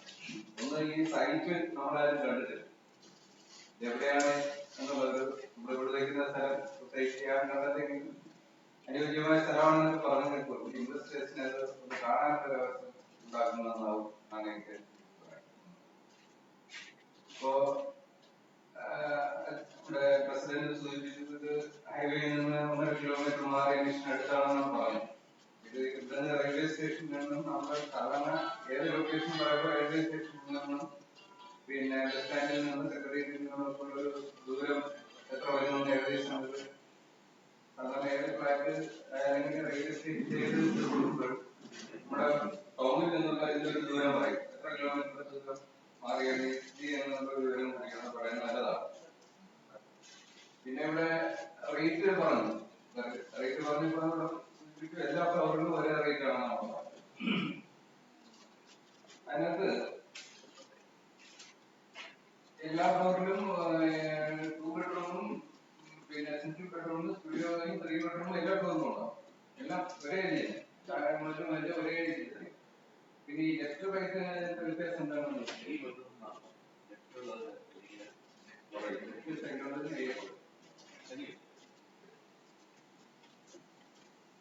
പിന്നെ ഇവിടെ റേറ്റ് റിഡക്ഷൻ ഇനിയും ഒരുപാട് സാധ്യതയുള്ളതോ. ഇപ്പോ അത് 3 രീതിയാണ് പറഞ്ഞത്. ഒന്ന്, പിന്നെ പ്ലെയിനായിട്ട് തരും. അതിന്റെ ഇന്റീരിയർ നമ്മൾ ചെയ്യണമെങ്കിൽ ഒരു റേറ്റ്, ഇന്റീരിയർ ഒരു ടൈപ്പ് ചെയ്യണമെങ്കിൽ ഒരു റേറ്റ്. പിന്നെ എല്ലാ അമ്യൂണിറ്റീസും തരും എന്നാണ് പറഞ്ഞത്. അങ്ങനെയാണ് തേർഡ് ഓപ്ഷൻ പറഞ്ഞത്. അതിനകത്ത് റേറ്റ് റിഡക്ഷൻ വേണ്ടി ഒരുപാട് സ്കോപ്പ് ഉണ്ടെന്ന് പറഞ്ഞു. അത് എന്താണെന്ന് എനിക്ക് വ്യക്തമായില്ല. എങ്ങനെയാണ് റേറ്റ് റിഡക്ഷൻ? ഇപ്പൊ നമ്മൾ എടുത്തത് ഏകദേശം മിനിമം റേറ്റ് എന്നുള്ള രീതിയിലാണ് എടുത്തത്. ഇനി വീണ്ടും അത് ഫർദറായിട്ട് എങ്ങനെ കുറയ്ക്കാൻ കഴിയുന്നതിനെ സംബന്ധിച്ച് വ്യക്തത വന്നില്ല. മറ്റൊന്ന്, കോമൺ ഏരിയ ജീവിക്കുന്നതിന് ഒരു പെർസെന്റേജ് ഇപ്പം പറഞ്ഞു. സ്റ്റുഡിയോയ്ക്ക് എത്ര ശതമാനം. അത് ടേബിൾ കണ്ടിട്ട് അതൊരു യൂണിഫോം റേറ്റിലാണ് ആ കോമൺ ഏരിയ വിധിച്ചതായിട്ട് എനിക്ക് തോന്നിയില്ല. ആദ്യത്തെ 4 പറഞ്ഞു. പിന്നെ അവിടെ ആ ഒരു പ്രൊപ്പോർഷനേറ്റ് ആയിട്ടല്ല കോമൺ ഏരിയ വിധിച്ചതായിട്ട് കണ്ടത്. കാര്യം കോമൺ ഏരിയ ഇപ്പൊ ബെഡ്റൂമിന്റെ സൈസ് കൂടുന്നതിനനുസരിച്ച് കോമൺ ഏരിയ കൂടുതലാണ്. ആ കോമൺ ഏരിയക്ക് അങ്ങനെ ഏരിയ കൂടുന്ന സ്വാഭാവികമായിട്ട് റേറ്റ് എല്ലാം അതിനകത്ത് ഫിറ്റ് ചെയ്യും. അപ്പം ആ എടുത്ത റേറ്റ് ആദ്യം 4.6, പിന്നെ ഒരു ബെഡ്റൂം ആകുമ്പോഴത്തേക്ക് 10%ലേക്കാണ് നേരെ എങ്ങനെയാണ് ആ ഒരു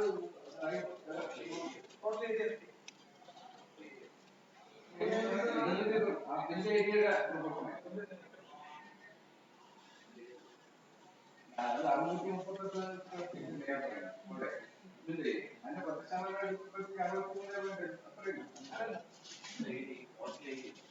ടോട്ടൽ ഏരിയ എടുത്തിട്ട് അങ്ങനെയാണ് അങ്ങനെയാണ്.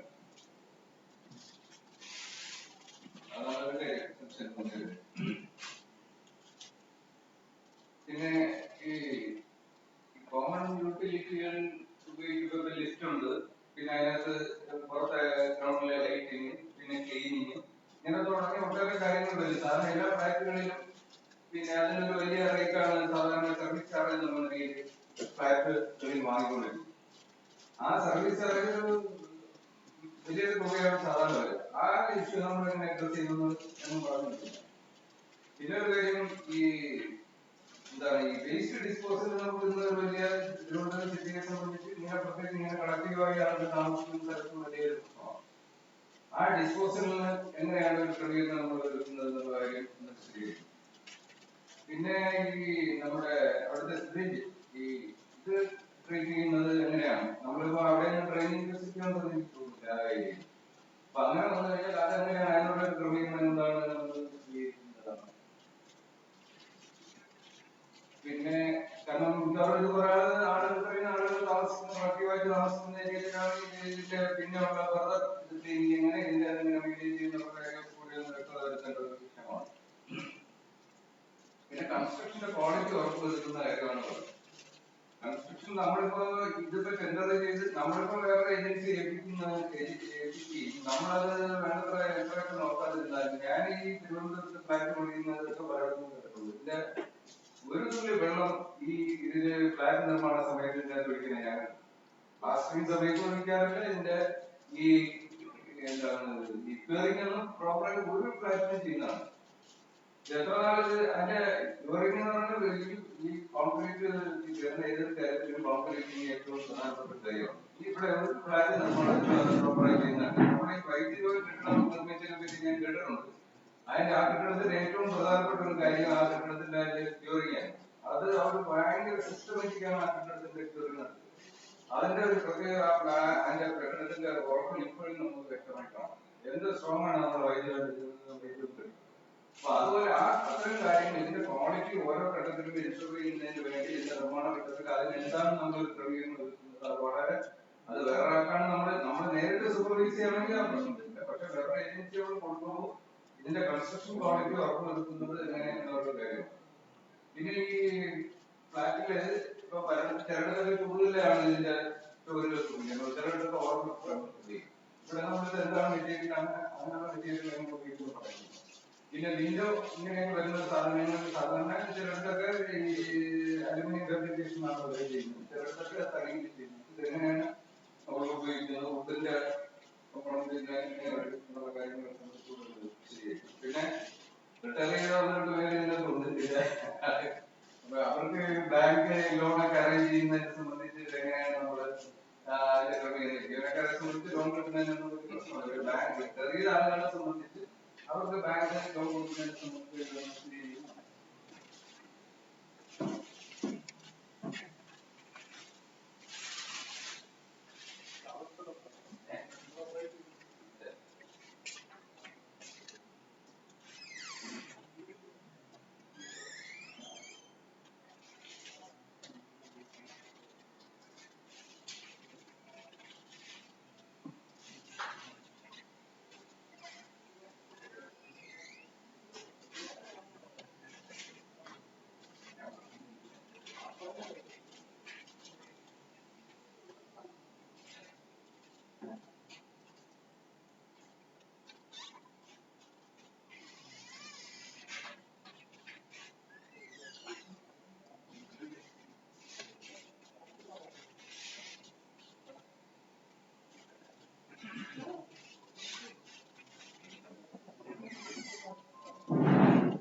ഗ്രീൻ വാല്യൂന്റെ പ്രോജക്റ്റാണ് താമസിക്കുന്നത്. നമ്മളവിടെ 3 BHK ആണ് ഞാൻ മാറ്റിയത്. 1015 സ്ക്വയർ ഫീറ്റ്. 2700 മന്ത്ലി ഇപ്പൊ നമുക്ക് മേടിക്കുന്ന ഫിക്സ് ചെയ്ത്. അപ്പൊ അതിപ്പോ ഓൾറെഡി അത് ഇതിന്റെ മാത്രം വില 38,24,000. അപ്പം ഇന്റീരിയറും എല്ലാം ചെയ്ത് 50,30,000. അല്ല 2015 ആൻഡ് ഓവർ കേസാണ്. അത് ഈ ബിൽഡിംഗ് മാത്രം 1018 സ്ക്വയർ ഫീറ്റ്. അതിന് സോളാർ പാനൽ 2 കിലോവാട്ട് നിർമ്മിച്ചിട്ടുണ്ട്. അത് ഓൺലൈൻ അല്ല, നമ്മുടെ സോളാറിന്റെ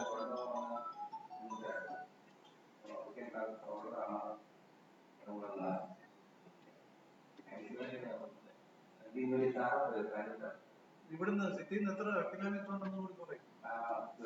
നമ്മൾ താമസിക്കുന്നത് ഗ്രീൻ ഫീൽഡ് സ്റ്റേഡിയത്തിന്റെ അവിടെ നിന്ന് 1.4 കിലോമീറ്റർ. സമ്പാദ്യം എത്ര സമ്പാദ്യത്തേക്ക് 15 കിലോമീറ്റർ ഉണ്ട്.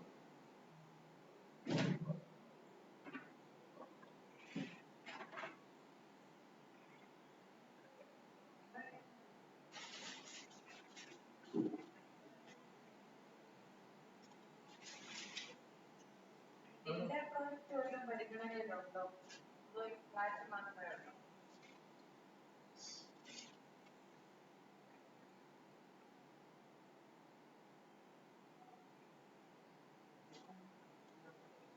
പിന്നെ ഒരു സംശയം, കാർ പാർക്കിംഗ് ഒരു ലെവലിൽ മാത്രമേ ഉള്ളൂ, ഗ്രാമോത്സവം മാത്രം, എല്ലാം ഒന്നുമില്ല.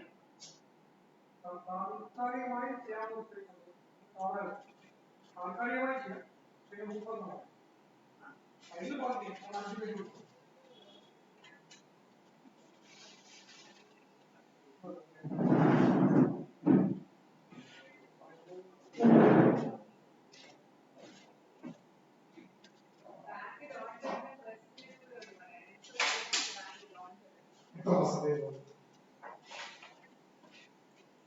കോസ്റ്റ് കമ്പോണന്റിൽ സാറിന്റെ ഒരു മെയിൻ്റനൻസ് എങ്ങനെ ലാഭം ഇല്ലാതെ മെയിൻ്റനൻസ് കോസ്റ്റ് ശരിക്കും ലാഭം എന്ന് പറഞ്ഞ ഒരു കമ്പോണന്റിനെ പൂർണ്ണമായിട്ട് നമ്മൾ ഒഴിവാക്കുമ്പോൾ ഇതിന്റെ ഭാഗമായിട്ട് വരുന്ന മുഴുവൻ ചെലവുകൾ നമ്മൾ കണക്ട് ചെയ്ത് പോയത്. ഇതിന്റെ ഭാഗമായിട്ട് വരുന്ന മീറ്റിംഗ് എക്സ്പെൻസുകൾ അതുമായിട്ട് വരുന്ന മുഴുവൻ administrative cost over cost meet ചെയ്യുകയാണ് ചെയ്യും. സാധാരണ ബിൽഡിംഗുകാരൻ ഉണ്ടാക്കുന്ന ഒരു ലാഭം നമ്മൾ സൊസൈറ്റി എടുക്കില്ല. അത് നമ്മൾ ഉദ്ദേശിച്ചു. എസ്റ്റാബ്ലിഷ്മെന്റ് കോസ്റ്റ് സൊസൈറ്റിയുടെ ഇതിൽ നിന്ന് കണ്ടുപോകണമെന്ന ഒരു ധാരണ ഞങ്ങൾക്കില്ല. അതാണ് നമ്മൾ ഉദ്ദേശിക്കുന്നത്.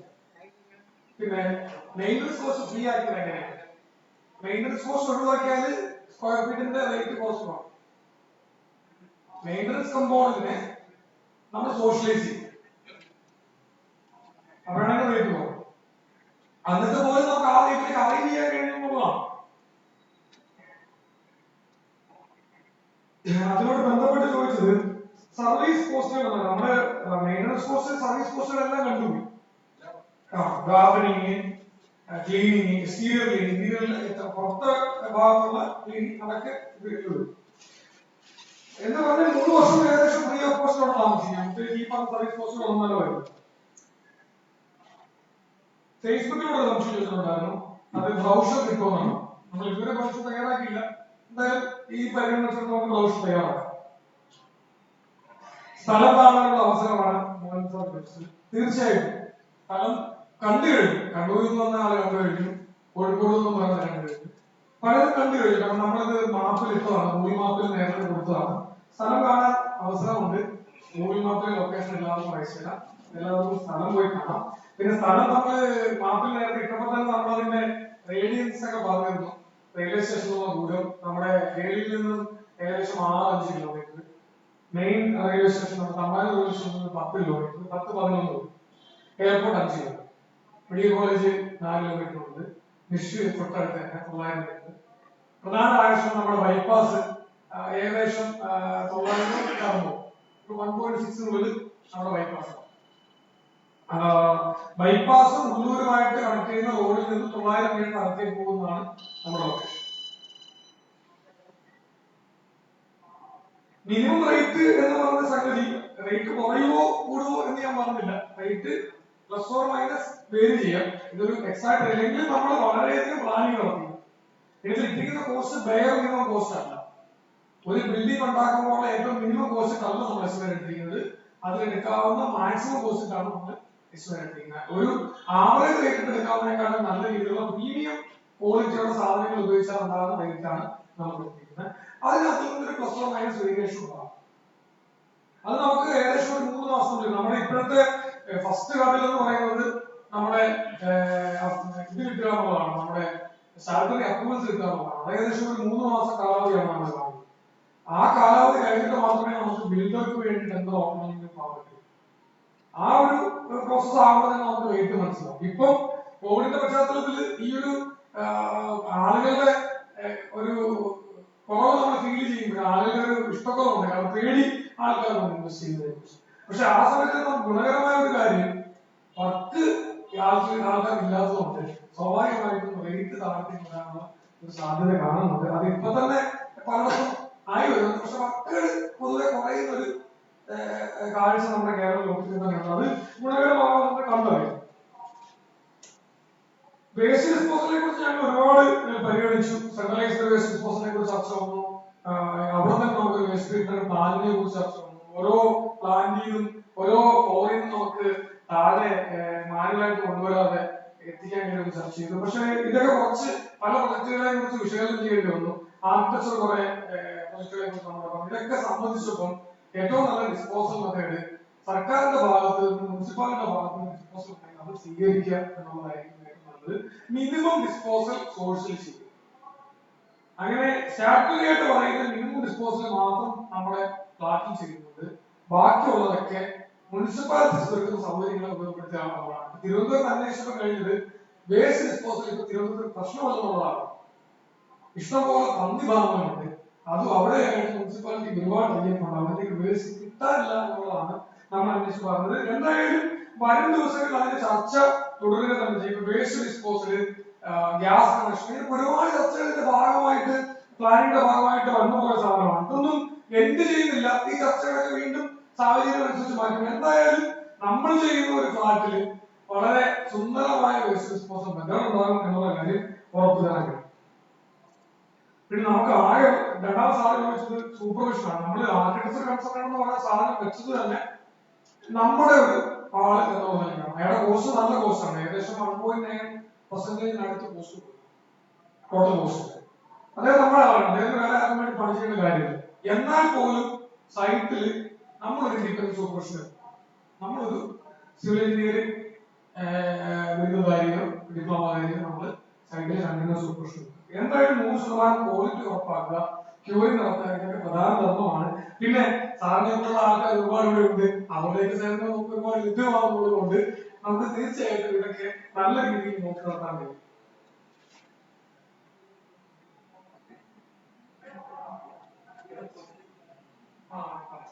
ഇതില് ഇൻവെസ്റ്റേഴ്സ് പാർട്ടായി കഴിഞ്ഞാല് ഇൻവെസ്റ്റേഴ്സിന് ഏത് സമയവും സൈറ്റിൽ വരാം.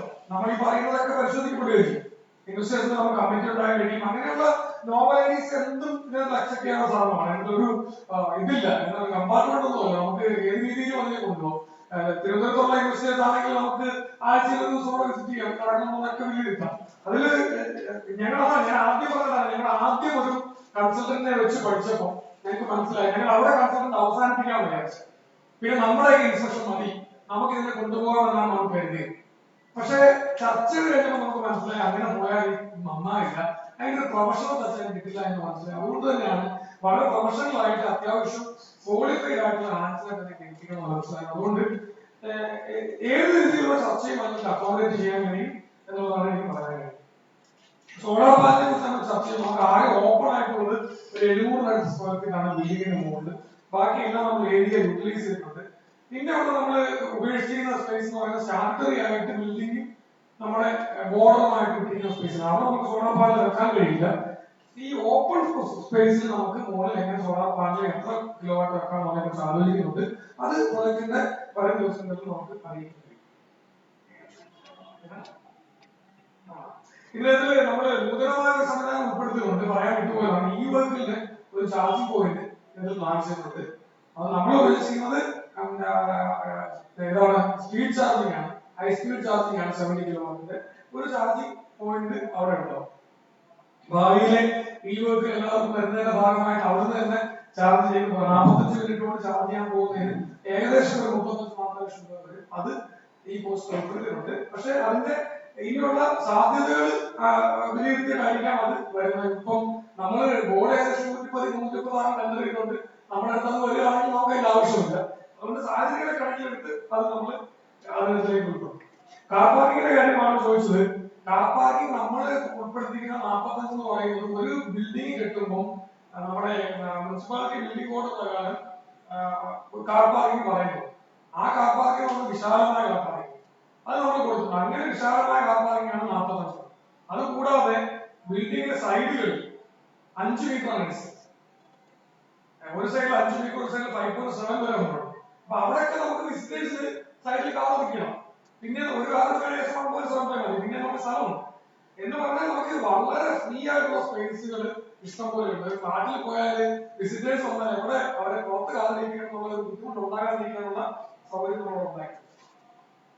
വില്ലാ പ്രൊജക്റ്റിനെ കുറിച്ച് ചോദിച്ചാൽ നമുക്ക് ഇത് വില്ലാ പ്രൊജക്ട് മാത്രമല്ല, നമ്മൾ നമ്മുടെ ഓഫീസേഴ്സിന് എല്ലാവരുടെയും ഇഷ്ടപ്രകാരം അവരുടെ മനസ്സിൽ കാണുന്ന രീതിയിലുള്ള പല പ്രൊജക്ടുകളും നമ്മുടെ ചർച്ചയിലുണ്ട്. ഞങ്ങൾ ഈ പ്രാവശ്യം ജനറൽ ബോഡിയിൽ വളരെ നൂതനമായ ഒരു കൺസെപ്റ്റുമായിട്ട് ഞങ്ങൾ വരും. അതെ, ഞങ്ങൾ പല സ്ഥലങ്ങൾ നോക്കിയിട്ടുണ്ട്. ഇതിന്റെ കോസ്റ്റ് എഫക്റ്റീവ് ആകാനുള്ളൊരു സാധനമാണ്. നമുക്കിപ്പം പുറത്ത് കിട്ടുന്ന മാർജിനെക്കാട്ടും കുറച്ച് മാർജിൻ കൊടുക്കാൻ കഴിയണമെന്നുള്ളതാണ് നമ്മുടെ ഒരു അജണ്ട. അതുകൊണ്ട് തന്നെ ആ പ്രൊജക്ട് നോക്കാം. നമ്മൾ ആദ്യം വില്ലേക്ക് എടുത്തതാണ് പോയത്. പക്ഷെ ലാൻഡ് കോസ്റ്റ് പ്രശ്നമാണ്. എന്തായാലും ഇനിയും പുതിയ മാതൃകകൾ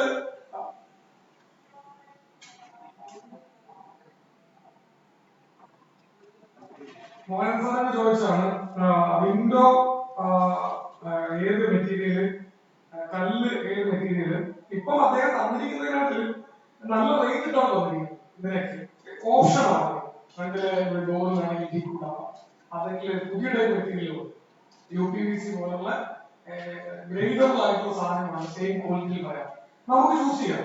അത് ഇൻഡിപെൻഡന്റ് ആയിട്ട് വേണമെങ്കിൽ ഓരോരുത്തർക്കും കസ്റ്റമൈസ് ചെയ്യാം. കട്ടയുടെ കാര്യത്തിലാണ് നമുക്ക് പ്രശ്നം. ചുടുകല്ല് വേണം നിർബന്ധം പിടിച്ചാല് ഒരു പക്ഷേ നമ്മുടെ പ്രോജക്റ്റ് ചുടുകല്ല് നമുക്കത് ആലോചിച്ച് പോകുന്ന സാധനമാണ്. കോസ്റ്റിനെക്കാട്ടും കൂടുതൽ നമുക്ക് മെറ്റീരിയൽ അവൈലബിലിറ്റി ആണ് നമ്മുടെ പ്രശ്നം. എന്നാലും അത് കോസ്റ്റ് ഒരു പ്രശ്നമാണ്, അവൈലബിലിറ്റി ആണ് അതിന്റെ പ്രശ്നം. ഇതിലൊക്കെ നമുക്ക് കസ്റ്റമറുമായിട്ട് എൻഡ് ടു എൻഡ് ഡിസ്കഷൻ നടത്തി ഇതൊക്കെ തീരുമാനിച്ചു പോകണം. ഇതിനൊക്കെ അതിന്റെ സംവിധാനമാണ്. കസ്റ്റമൈസ് ചെയ്യാനുള്ള എല്ലാ സംവിധാനങ്ങളും കൂട്ടിച്ചേർക്കാനുള്ളത് ജലീൽ സാർ കൂട്ടിച്ചേർക്കും.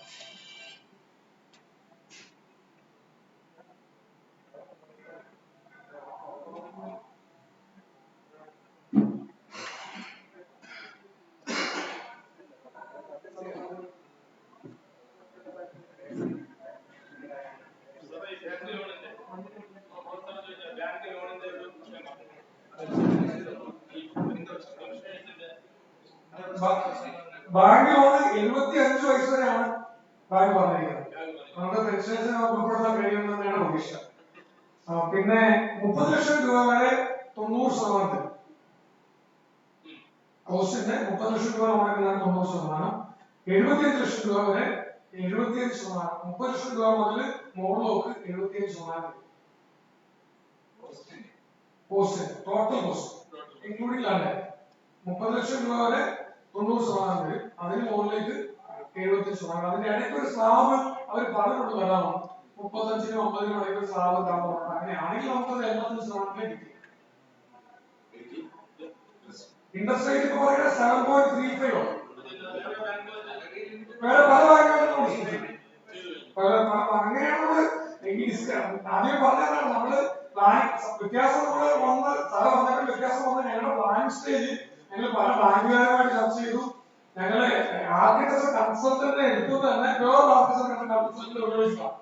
അതുകൊണ്ട് സ്റ്റഡി വളരെ ഡെപ്ത് നടത്തിയിട്ടാണ് ഈ മേഖലയിലേക്ക് നമ്മൾ കടന്നത്. നമ്മുടെ പരിചിതമായ മേഖലയില്ലാത്തത് കാരണം തന്നെ വളരെ നല്ല രീതിയിൽ പഠിച്ചിട്ട് തന്നെയാണ് ഈ കാര്യങ്ങളിലേക്ക് നമ്മൾ പോയിരിക്കുന്നത്.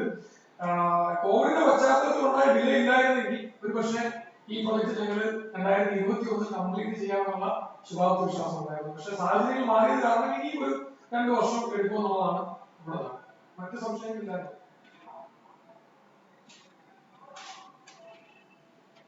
നമുക്ക് ഡീറ്റെയിൽ എസ്റ്റിമേറ്റ് തന്നിട്ടുണ്ട് ഓരോ മെറ്റീരിയൽസിന്റെ അനുസരിച്ച്. അത് ഇതിന്റെ കൂടെ ഇടാം. ഞാൻ വായിച്ച് സമയം കാണാമെങ്കിലും തോന്നുന്നു.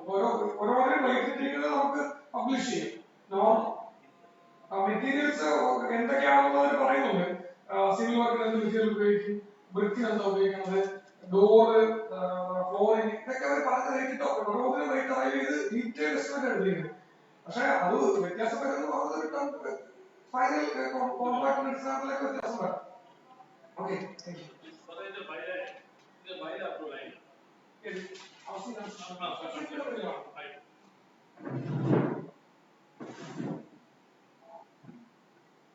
സൊസൈറ്റി ഹൗസിംഗ് കൺസ്ട്രക്ഷന് വേണ്ടിയിട്ട് ഇപ്പൊ തുടങ്ങിയത് 2000 രജിസ്റ്റർ ചെയ്തതാണ്. ഇതുവരെ ഹൗസിംഗുമായിട്ട് ബന്ധപ്പെട്ട കാര്യങ്ങളൊന്നും ചെയ്തില്ല എന്ന് മാത്രമല്ലോ അദ്ദേഹം ആ മേഖലയിൽ കയറുന്നത് സൂചിപ്പിച്ചതുപോലെ. അതുകൊണ്ട് തന്നെ അതിന്റെ ഈ എസ്റ്റാബ്ലിഷ്മെന്റ് കോസ്റ്റും ഈ ബിൽഡിംഗ് കൺസ്ട്രക്ഷനുമായിട്ട് ലിങ്ക് ചെയ്യേണ്ട ആവശ്യമില്ല. അപ്പോൾ അല്ലാതെ തന്നെ വിവിധ ലോൺ കൊടുക്കുന്നുണ്ട്. അതിന് കിട്ടുന്ന ലാഭം ഉപയോഗിക്കുന്നതാണ് ഈ സൊസൈറ്റി ഓടിച്ചിട്ടുള്ളത്. അതുകൊണ്ട് തന്നെ ഈ ഒരു സൊസൈറ്റി റൺ ചെയ്യുന്നതിനുള്ള എസ്റ്റാബ്ലിഷ്മെന്റ് കോസ്റ്റ് ഒരു കാരണവശാലും നമ്മുടെ ഈ ബിൽഡിംഗ് കൺസ്ട്രക്ഷനകത്ത് നമ്മളത് ഫാക്ടർ ചെയ്യില്ല. വേറെ എന്തെങ്കിലും സംശയം? ഫേസ്ബുക്കിനകത്ത് വന്നിട്ടുള്ള ഒരു ആശയം മനോജ്ഞനായിട്ട് ഒരാവശ്യമാണ്.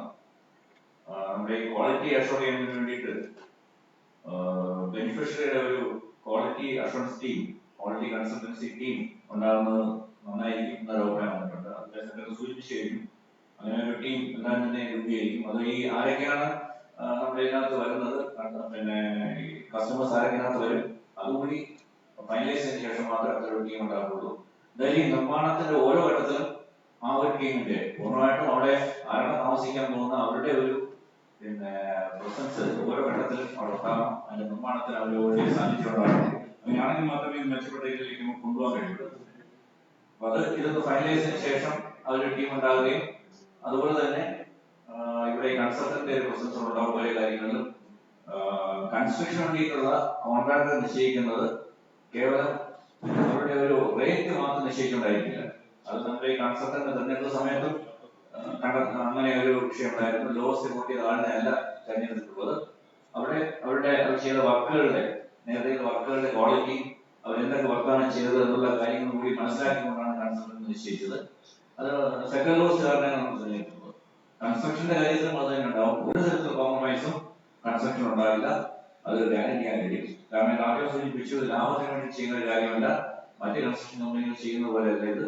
ഇത് നമുക്ക് വേണ്ടിയിട്ട്. കാരണം ഞങ്ങള് നാളെ കാലത്തോടെ പോകുന്ന ആൾക്കാരല്ല. അതുകൊണ്ട് തന്നെ ഉറപ്പായിട്ടും നിങ്ങൾക്ക് ഇതിന്റെ ക്വാളിറ്റി ഉറപ്പാക്കാൻ വഴി ഒരു തരത്തിലുള്ള കോംപ്രമൈസും ക്വാളിറ്റിയുടെ കാര്യത്തിൽ ഉണ്ടാകില്ല എന്ന് ഉറപ്പുവരുത്താൻ ആഗ്രഹിക്കുകയാണ്. മറ്റെന്തെങ്കിലും അഭിപ്രായം ഉണ്ടെങ്കിൽ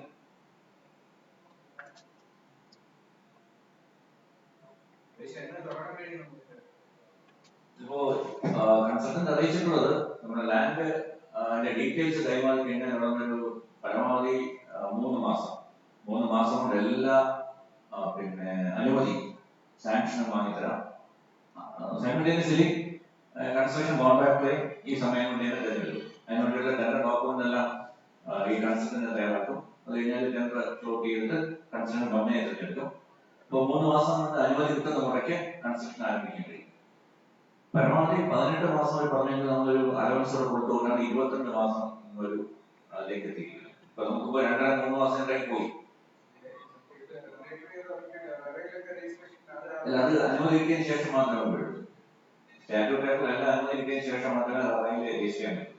അത് മാൻഡേറ്ററി ആയിട്ടുള്ള കാര്യമാണ്. അതെന്താ ചെയ്യും? ആണ് പറഞ്ഞത്. നമ്മൾ എല്ലാ അനുമതിയും വാങ്ങിയ ശേഷം മാത്രമേ കൺസ്ട്രക്ഷനിലേക്ക് വരൂ.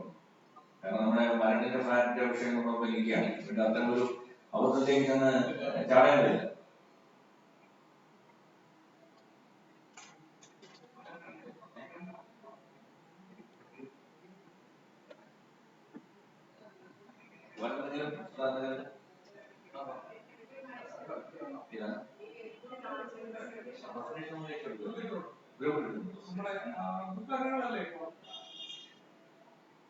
വേറൊന്നും മറ്റൊന്നുമില്ലെങ്കിൽ നമുക്കിത്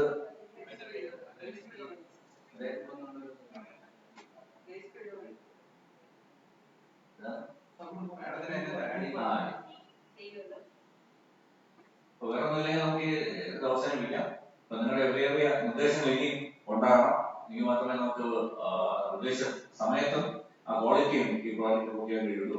നന്ദി പറയുന്നതിന് വേണ്ടിയിട്ട് നമ്മുടെ ഡയറക്ടറോടാണ് ക്ഷണിക്കുന്നത്.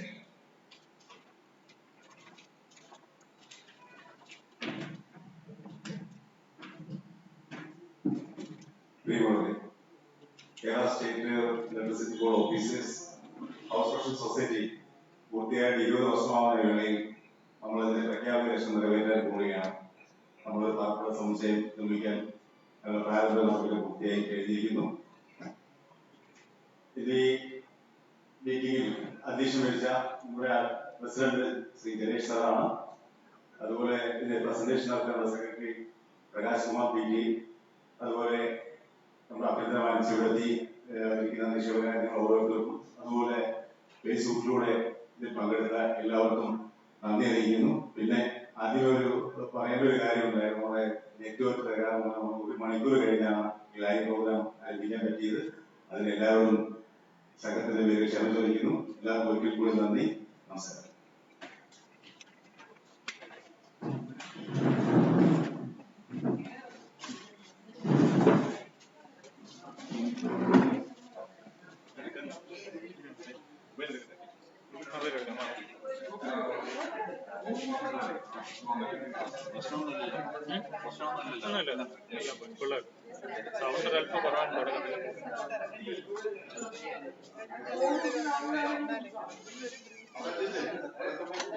എന്നെ ഗ്രൂപ്പിലാണ്